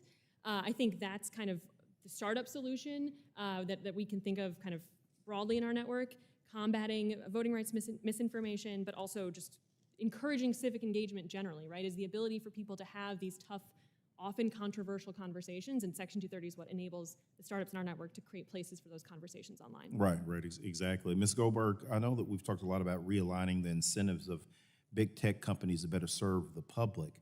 Do you have any thoughts on why it's crucial for Congress to clarify that Section 230 does not serve as a shield to federal and state civil rights claims, particularly in instances of discrimination in areas like employment, lending, or even housing? Absolutely. I think we can all agree that discriminating based, like for housing, employment, I mean, those are not traditional public publishing functions, and yet platforms do it all the time, and they still plead Section 230. Section 230 was never intended to be a shield for discrimination. And so whatever reform we get, we absolutely need it to include language that recognizes civil rights. Yeah, what would that kind of look like? What do you just, I know that you don't have a lot of time left, but just like what would that look and feel like to the public? Well, we need any reform to recognize the difference between content and conduct. So discrimination or just sending ads to just certain types of people, like that is conduct of the platform. It's not content that somebody's posting. How are you, so best? The biggest thing that we have to be looking at is the person's right to sue for the platform's own conduct. Yeah, that makes sense. No, thank you. That's interesting. I yield back. Thank you, Mr. Chairman. Gentleman from Texas yields back. The gentlelady from Tennessee is recognized for Hi, at least 5 minutes. Thank you, Mr. Chairman. Thank you to the witnesses for being here today. One thing that excites Colonel me about Sanders? this bill is that we'll be setting the table for a new internet ecosystem, more than likely developed under the leadership of a new president next year. And I want to start with you, Mr. Berkman. Oh, no, Let's honey. assume No, we make sorry. this sunset Sorry about that. provision No. law. It's a new Congress next year, and we have a new president. What kind of replacement would both protect the internet as we know it and at the same time expand the rights of individuals to express views that often get conservatives kicked off of left-wing companies like Facebook? There you go, girl. Always welcome. First, I think good for you. I know you work hard out there. providing real wilderness. liability to negligence and recklessness on the part of the platform will work I don't to know. Where is improve Mr. the business Turquoise? decision-making I so like that it. they I liked it. consider I thought it was a nice the suit. harms in a Spring. real way. And if that's done correctly in this process, it should not impact content. It should not impact the expression of political views. We do believe that's a red herring in these arguments because we are talking about harm inflicted on people. And as Ms. Goldberg mentioned, to bring a case, you need to demonstrate damage, harm, injury. Always. So that's Thank you, one J. piece. And Rands. then I know I'll I've mentioned come this back a stronger few than times, ever. but You'll never get rid of me. the forgotten You can't get section rid of me that of easily. 230, Section 230D, ensuring that I'm there's here. access to third-party safety software. And we have Sammy's Law in front of the IDC committee for consideration now, and that is an essential component I'm as well. glad. Okay. I'm Thank you, sir. grateful for Mr. all Morello, of the I know lurkers. You're concerned about small businesses dealing with lawsuits. Under a new internet landscape, I've been an independent pharmacy owner for over 30 years, so I understand. What would you want to see if we did rewrite Section 230? Thank you for the question, Congressman. I think the critical piece of Section 230 for small internet platforms run by startups is the piece that immunizes them from liability for user speech. We've talked a lot about tort law I here, know. and I think it's worth I noting know. That startups I see more than have to people worry think not I just do. about lawsuits, but about threats of lawsuits. We see demand letters in all kinds of contexts, including the Americans with Disabilities Act, intellectual property. We see startups getting demand letters because they know, right, you don't have to actually file a suit, you're not going to court yet, you're just sending a demand letter saying we could sue you.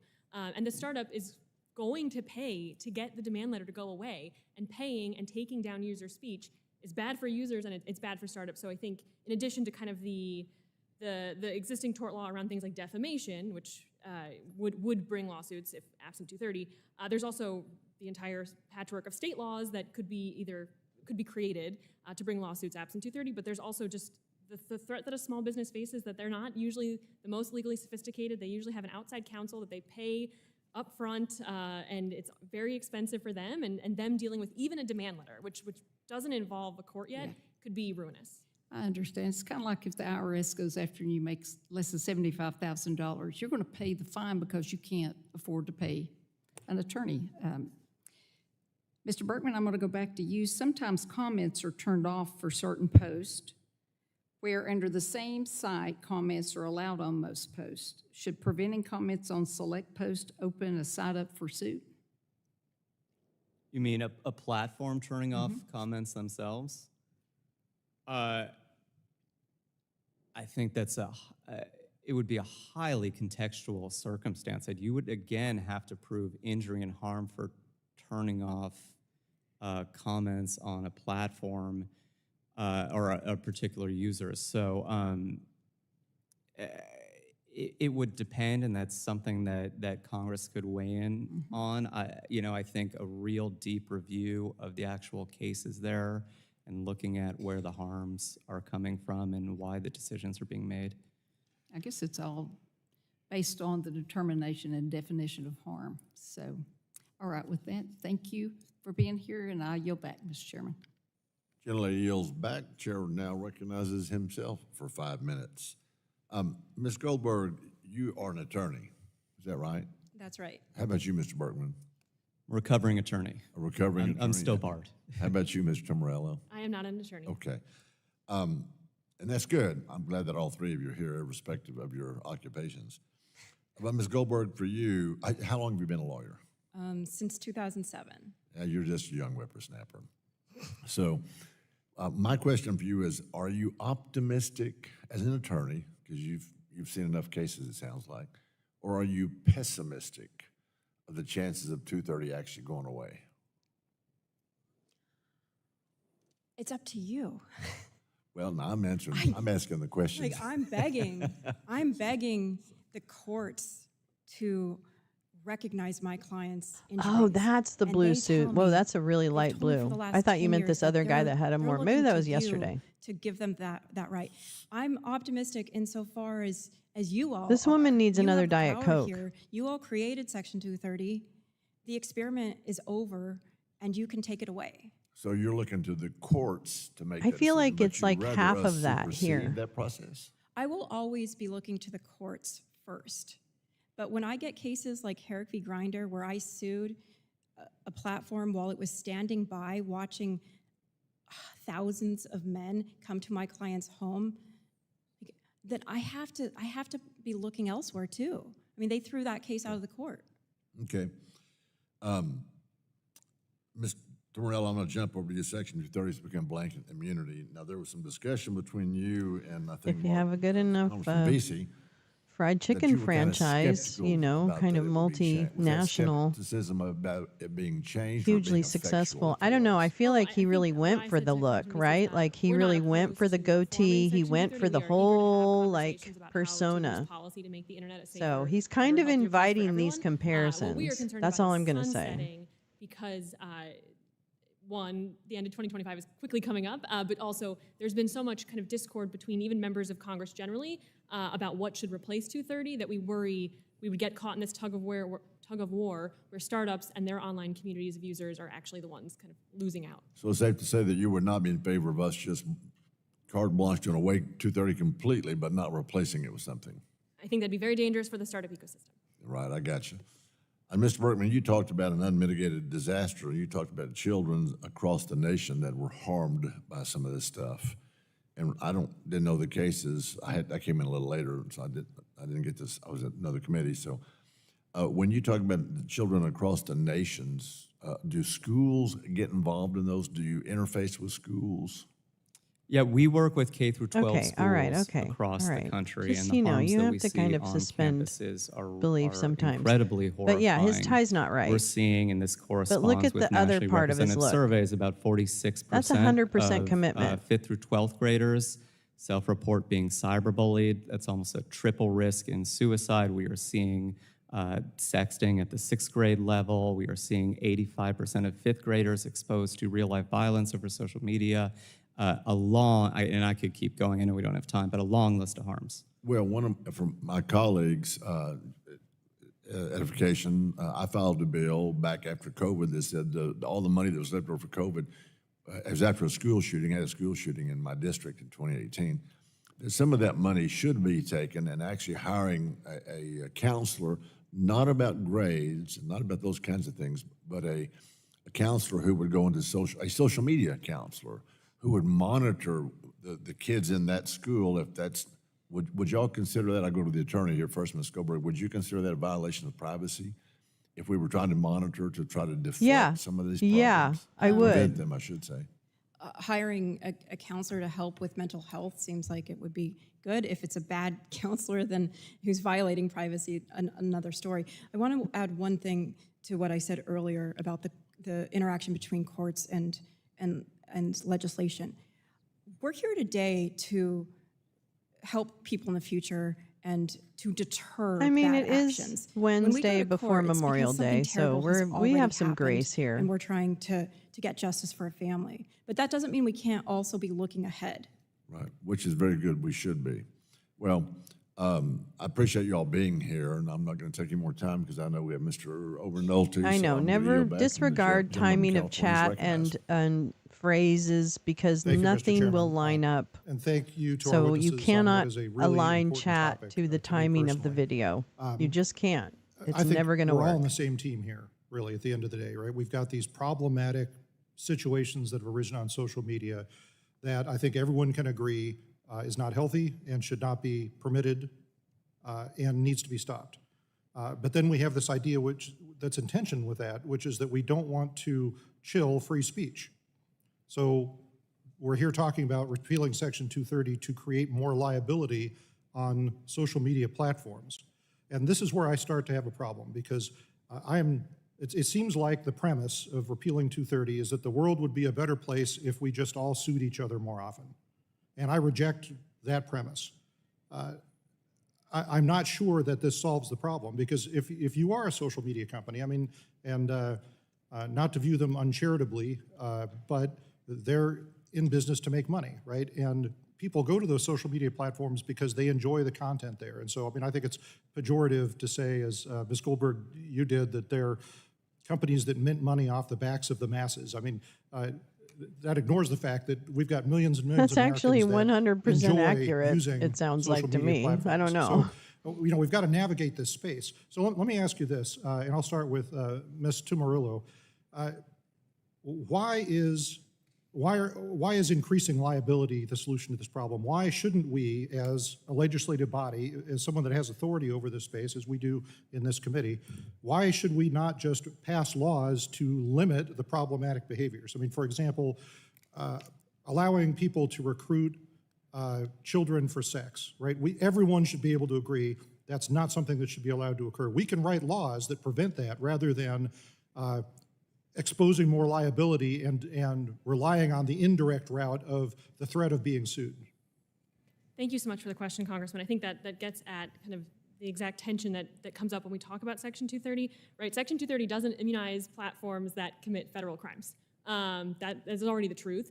And so many of the kind of horrible things that we hear about happening online are things that are either illegal, and the people who do create and share that content can be held liable themselves, not necessitating the platform being held liable, or they're kind of what's called lawful but awful content, which is First Amendment protected usually. And so I think we have to be very clear which we're talking about when we're talking about online harms.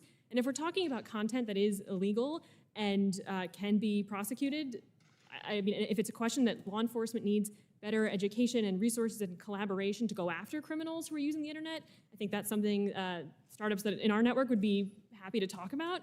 But I worry that Section 230 does end up chilling free expression because ultimately the platforms who are least equipped to deal with even threats of litigation will just take user speech down. And I don't know that that's to the betterment of the internet overall. Right, yeah, that's the problem that we're having. Okay, so we're agreeing that there are cases where content is clearly unlawful, and we can solve this problem in other ways than just expanding liability. So let's talk about the more edge cases. And Mr. Berkman, you brought up a few of them in your testimony. You talked about eating disorder content that's had some really harmful effects on children. You brought up the fact that 46% of teens report being cyberbullied. So let's talk about cyberbullying, right? Because this is a huge problem. So, you know, a teenager posts on social media, I thought your shirt was awful yesterday. And, you know, the teen that wore the shirt says, hey, I'm being cyberbullied, you know, I feel very uncomfortable. And, you know, the other teen said, hey, I wasn't trying to hurt your feelings, I just said your shirt is awful. Like, so how do we navigate that, right? Because this is something we can all agree. Well, that's actually not an impossible but, you know, situation to navigate, and it's more of a Yeah, well, conversation. all of the speech we're talking about, so regardless I of think- whatever happens with Section 230, I could is tell. protected under the First Yeah, Amendment. logging first off's of all. always an But option. Okay, so back let to- me And the ask thing you about it is specifically. that kids are In a incredibly perfect world, cruel what is the on social media, and so what is the social media it company's leads to actual obligation violence with respect to that content? But you know, they should be I still enforcing don't their think I terms of want service to in a invade the responsible manner with privacy a of sufficient amount students of trust and and safety just staff. And so the issue is that randomly we look see at severe social media. cyberbullying cases across the country that continues to stay up. And if only it were just, I don't like your shirt. Usually it's kill yourself, I hate you. Okay, so you say the person that's told to kill themselves, say I'm being bullied, and a social media company at that point should take the content down. Yep, once there's actual notice of cyberbullying that violates a platform's terms of service, they need to take that down, and that's a severe risk to that child.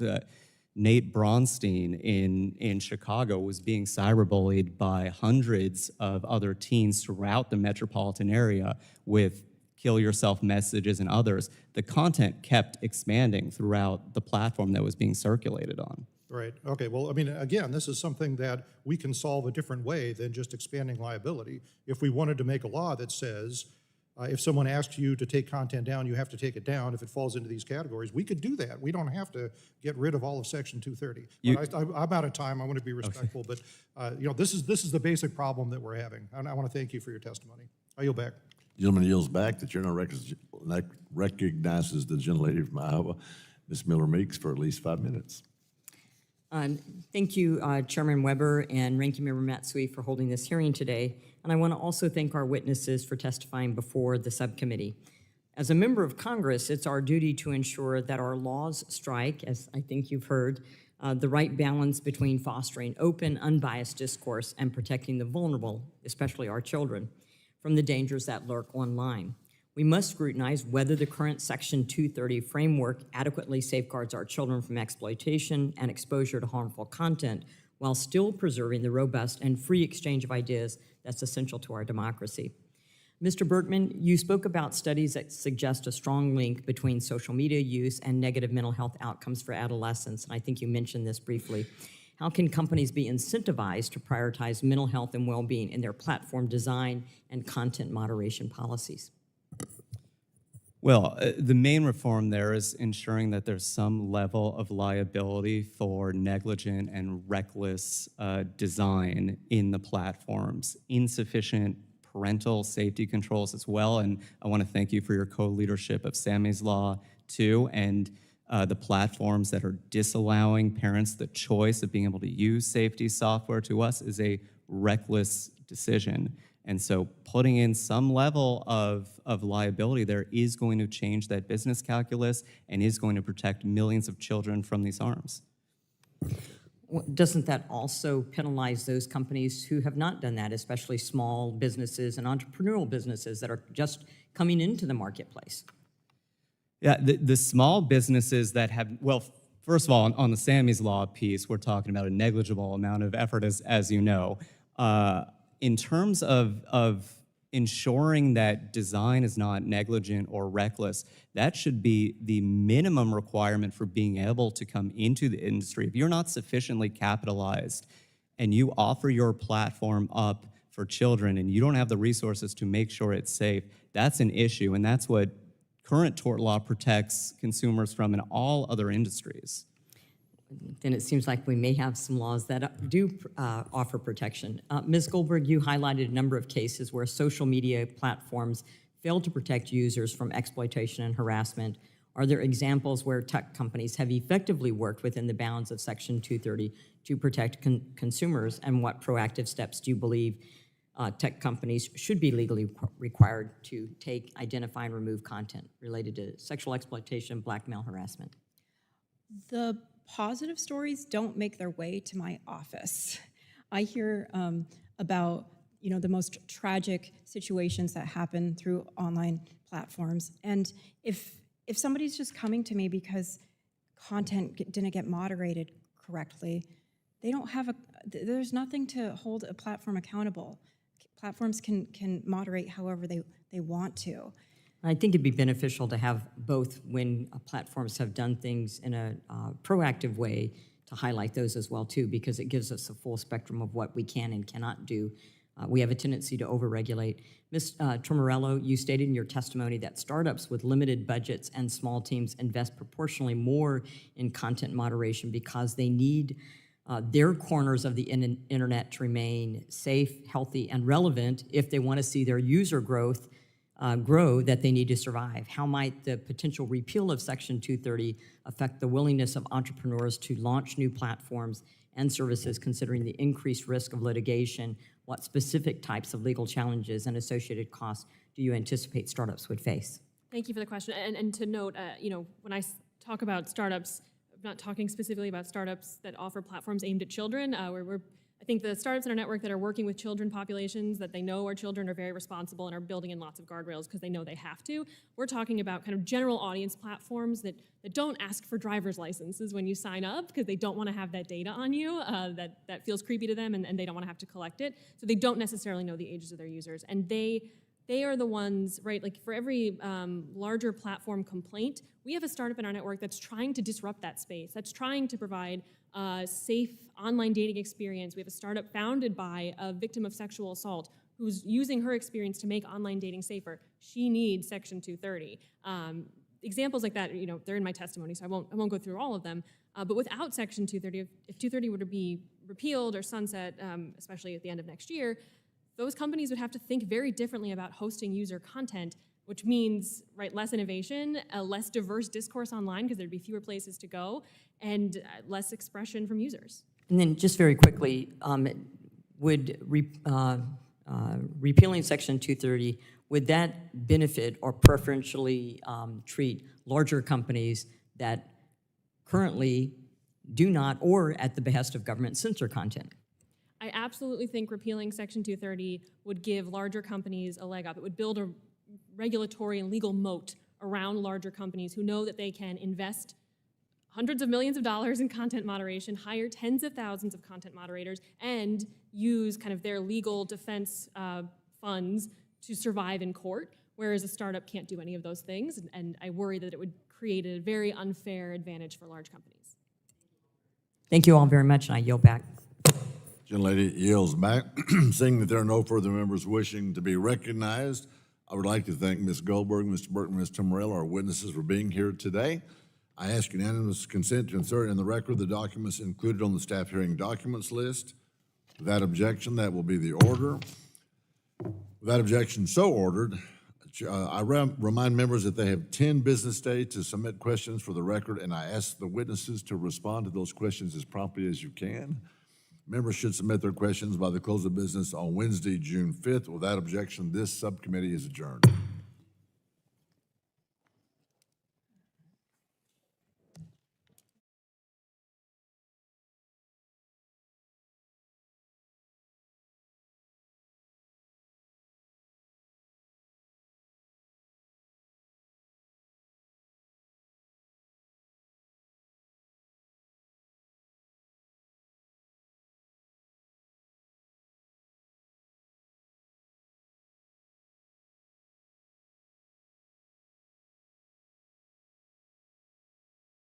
Oh my God, they were so quiet.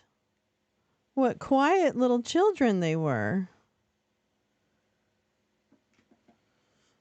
Oh,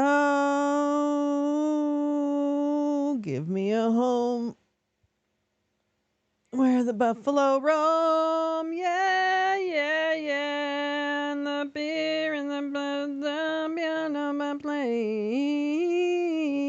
Oh my God, Twitter is a buzz. Twitter is a buzz.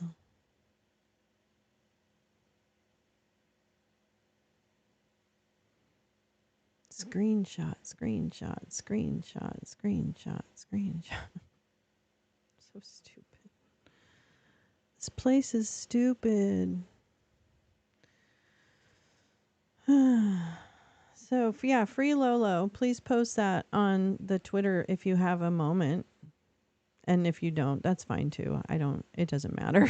It really doesn't matter, actually. In the big scheme of things, it's more annoying than anything else. And yes, I know so many people that don't like media literacy. Who are all these people that don't like media literacy? Or dinosaurs? How do you not like dinosaurs? What did a dinosaur ever do to you? No, don't ignore the self-pity. It's stupid. I'm just having fun with it. But yeah, I would like my Twitter back. That would be nice. It would be nice if I could have my Twitter back. That would be very helpful.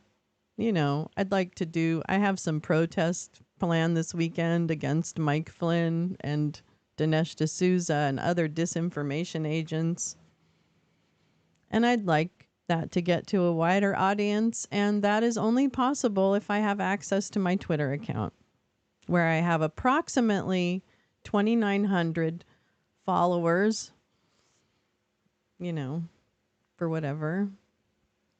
So it is by far the largest audience that I'm able to get my message out. So my anger and my frustration comes from the fact that my message is for lack of a better term, silenced, and I can see that there are those who are super happy that it happened, which, is not unexpected. So whatever.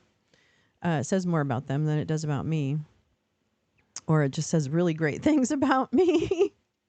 So either way, I win. No. And I'll get it back, or I won't get it back, and I'll just build it. I mean, I've built it up twice now, so I'll just build up whatever I had again, or I won't, and I'll move on to Blue Sky or something like that. So it is what it is. So I'll just keep on keeping on, keep on doing what I'm doing. I don't know what's happening tonight. I'll see what everyone's up to and who's going to hang out or who wants to hang out. And then we'll go from there. And then tomorrow, I don't think I have a stream planned for tomorrow. And I really do have I still have some of the cleaning stuff I want to get done. So maybe that would be a good day to go ahead and get that done.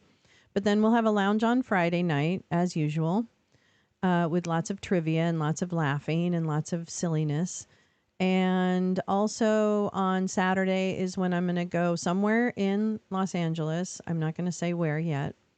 And I'm going to hand out some information about how to help stop disinformation and push it off of mainstream platforms, because there are mainstream platforms like Amazon Prime and iTunes that are presenting things like the Flynn movie, the mockumentary made by Lieutenant General retired in disgrace Mike Flynn, and all the Dinesh D'Souza disinformation movies, such as 2000 Mules, which has already been debunked. And in fact, I think people are going to prison or have gone to prison.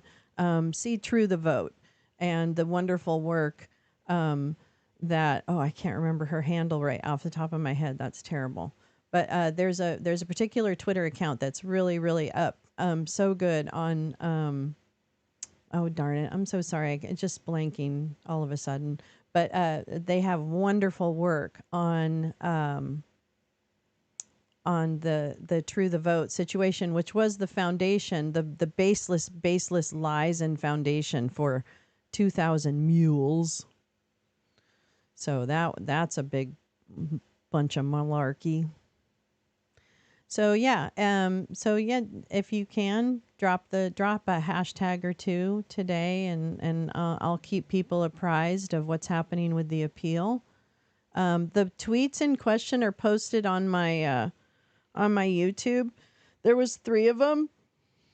Yeah, Engelbrecht, exactly. J. Rance, Catherine Engelbrecht with Ann Vandersteel. I don't really get those two mixed up. You know who I get mixed up is Catherine Engelbrecht and Kelly Ward, just because they look alike, kind of. That's the only reason. But let me see if let me go to my my Twitter or my channel and go to because I want to see if I did that. I know. Well, I have a feeling I know who did it, so that's all right. So anyway, this is 3 posts, and what was this one? This one was, oh gosh, can you see it? I don't even know why. Oh, is it going to let me well, it's not showing me the whole thing. That's so dumb. Open image. I should probably how do you show the image? I don't know how to use these things. I don't know how to use these things. What's that? Hold on. All right. So this is something I'll have to find them. I'll get them all. Yeah, I'll get them all out there. Man, haters gonna hate. But they all were disconnected, completely disconnected tweets, not related to any subject. One was about, oh, you can't see it? Oh, I know. Oh, hold on. I'm going to find, hold on. Just hold on, everybody. Hold on. I'm going to do this. I'm going to do this thing. Let me open them. Because you know what? I don't wear my glasses all the time. Fuck it. It's, you know what I'm talking about. All right. So I'm going to say these are the tweets.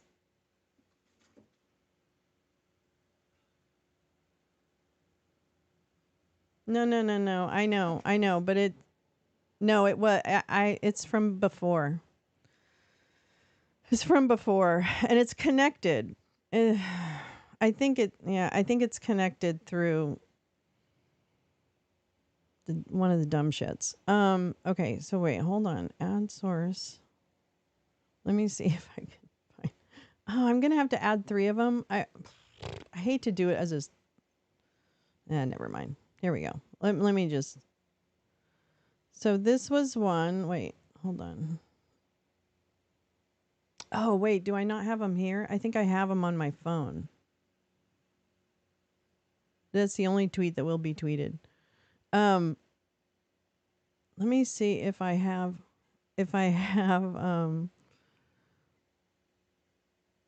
fuck, man. Where are those tweets? I didn't download them, did I? No, I didn't download them on my computer. Cancel. All right. Well, I'll have to. Well, here. Okay. No, I'll read them to you. Hold on. I'll read you the tweets. And then I'll post the right ones on my fucking YouTube. I'll edit that one and make sure they're all there. But hold on. Wait, where's my phone? Where is it? Let's see. Oh, they're on my phone. That's why. Okay.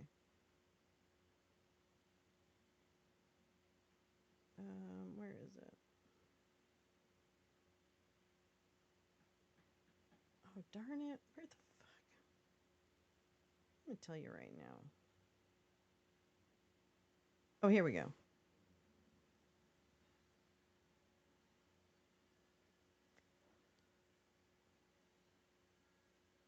All right, so there's that one. Okay, one of them was, "Hi, Paulina, how are you?" I know, sorry about having to do the free Lolo stupid stuff. What hearing is that? Hold on, I don't know, hold on. So one of them was responding to, you know, the guy who's Fucker Von Fishstick, you know, like the Tucker Carlson parody account. He's really, or he or they or she are really funny. And some other woman died of a heart attack, which happens a lot. I was talking about Breitbart. Andrew Breitbart. Because they were talking about his being, you know, like offed. And I was like, no, he died of a heart attack. It happens a lot, especially if you are a pig like him who drinks from the teat of humanity in excess and gorges on the death of democracy. That's all I said. And then this one, completely disconnected. Thank you, J Rance, for the super chat and the rose. I really appreciate that. Super sticker. Thank you. I'll check that hearing. Rudy blocked me, but his screen has been like this for the last 8 minutes. It's when I posted the other day Rudy's screen where it was black because he just went to dark screen and he didn't come back for like 8 minutes. And so I was letting Ted Goodman, who's his assistant, know that his screen has been dark for 8 minutes. So I said, Rudy blocked me, but his screen has been like this for the last 8 minutes. Ted Goodman, he's gonna die alone and in prison. LOL. Wait, he's gonna die alone and in prison. LOL. He's abused women. And wait until you read Noelle Dunphy's account. Or are you the same perverted drunk abuser as him? Do you help? Okay, so maybe that was one. Okay. And then, wait, what is the other one? Oh, shoot. I need to find the other one. Oh, wait, let me go to my email. I think I just didn't screenshot the other one, but I'll screenshot it. Anyway, so that's what I woke up to this morning at 5 a.m. I mean, for reals. For realsies, people. Where's my other Gmail? Mail. Anyway, I don't see the violation there either. They're violent speech. They're not violent speech. Okay, come on now. Come on. They're not violent speech. That's baloney. That's malarkey. Wait, let me see. Gotta step away. All right, see you later. Thank you. Media literacy. Thanks, Oomph, very much. Thank you. Have a good rest of your day.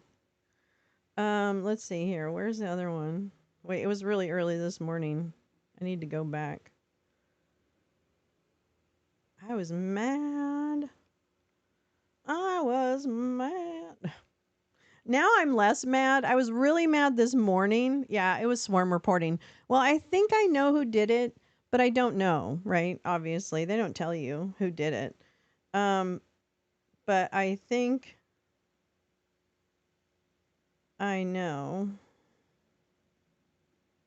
Because I got attacked for subtweeting yesterday in one of the other streamers' chats. If you know, you know. And so they were dropping my name and dinosaurs and, you know, buahahaing or whatever as they were simping for a dude who was literally just driving around my neighborhood and, you know, basically being a menace. And I get to say whatever I want because I do live here, honey. And so I would like my neighborhood back, and that's okay for me to say, especially when I don't name the person that I'm talking about. So really, only people who know are the people who know. But now you made it everybody's business because his chat are full of fucking crusty bitches who just love to harass. They're like the hag Swifties. He's got a bunch of hag Swifties in his chat, apparently, and they just love to wreak havoc all over the interwebs to simp harder. So they were on me yesterday, a couple of them, not many of them. And I don't want my name dropped in any chat that has to do with any of that. So that's my thing. So I have a feeling that they just went through random tweets and went ahead and swarm reported those. That's what I think. I mean, there's a couple of groups it could be that swarm reported. Don't get me wrong. I have apparent popularity with plenty of shitheads. But the timing of this one is rather coincidental. So I don't know. We'll see. I don't really care. I mean, I care, but I don't care, if that makes sense. I care because it's 2,900 people. Yeah. Definitely could be overlap. Oh my Lord and Lord. Yeah. It's so likely that there's some overlap. So I have I was much more angry about that this morning than I am right now. Because I'm going to appeal it and then we'll see what happens and then we'll go from there. But ain't nothing gonna break in my stride. Ain't nothing gonna slow me down. Oh no, I've got to keep on moving. Oh, really? Yeah. Well, you know, I don't know. Karma's a bitch. But no, it's not going to stop. I mean, I'm just going to keep doing this. So I have other channels, other platforms, and we'll just move on. But I'm not going to give up my Twitter without a fight because that's not fair. It's not fair to come after me just because I say things you don't like and not even mention names. That's not okay. It's not okay to come after me because I'm friends with someone. That's not okay. That's stupid. That's dumb. That's dumb internet games. So whatever. I don't know.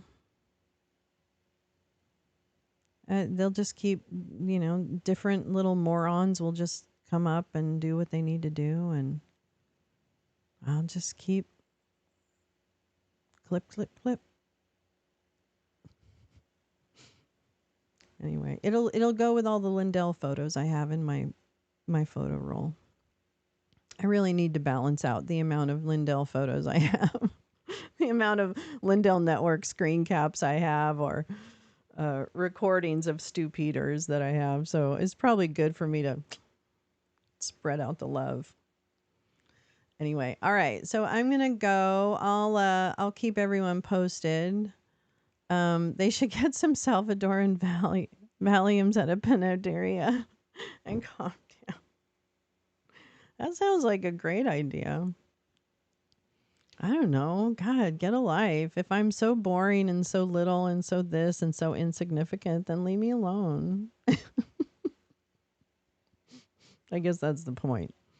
Anyway, all right. I'm going to send you out with the Daily Down Lolo theme. So get ready because it's a little loud. I don't want you to be like really scared, okay? Because I don't want to scare you. I don't want to scare your little ears. Thank you, J. Rans, for this super sticker. I really appreciate the rose. It made me feel better. Actually, it was really nice to just get it off my chest And now I feel like I can take a deep breath and kind of move on and make some plans. And you know what? I wrote another episode of the Con Pod. Yes, not yesterday, but the day before yesterday. So yeah, I'm going to be doing it and doing it well. Doing it and doing it well. Yeah, get ready for that. July 4th. Woo, fireworks, baby. Fireworks.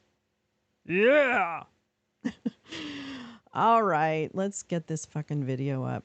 Okay, I love you all very much. Thank you for always being such wonderful friends and supports, even if you're just a cyber cable away.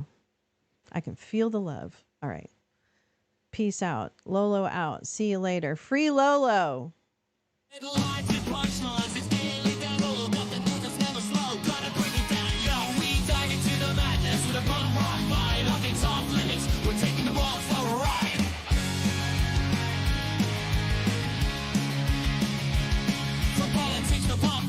We'll make you laugh and think. We bring the truth, no censorship, no missing link with attitude and sass. We shake up the status quo, daily down low. The comedy news you gotta know.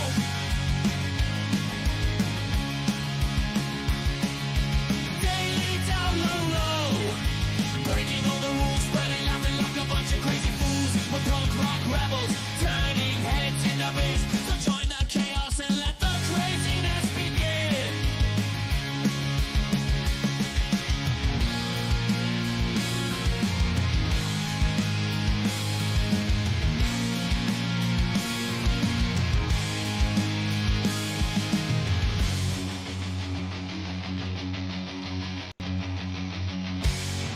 Stupid, dumb.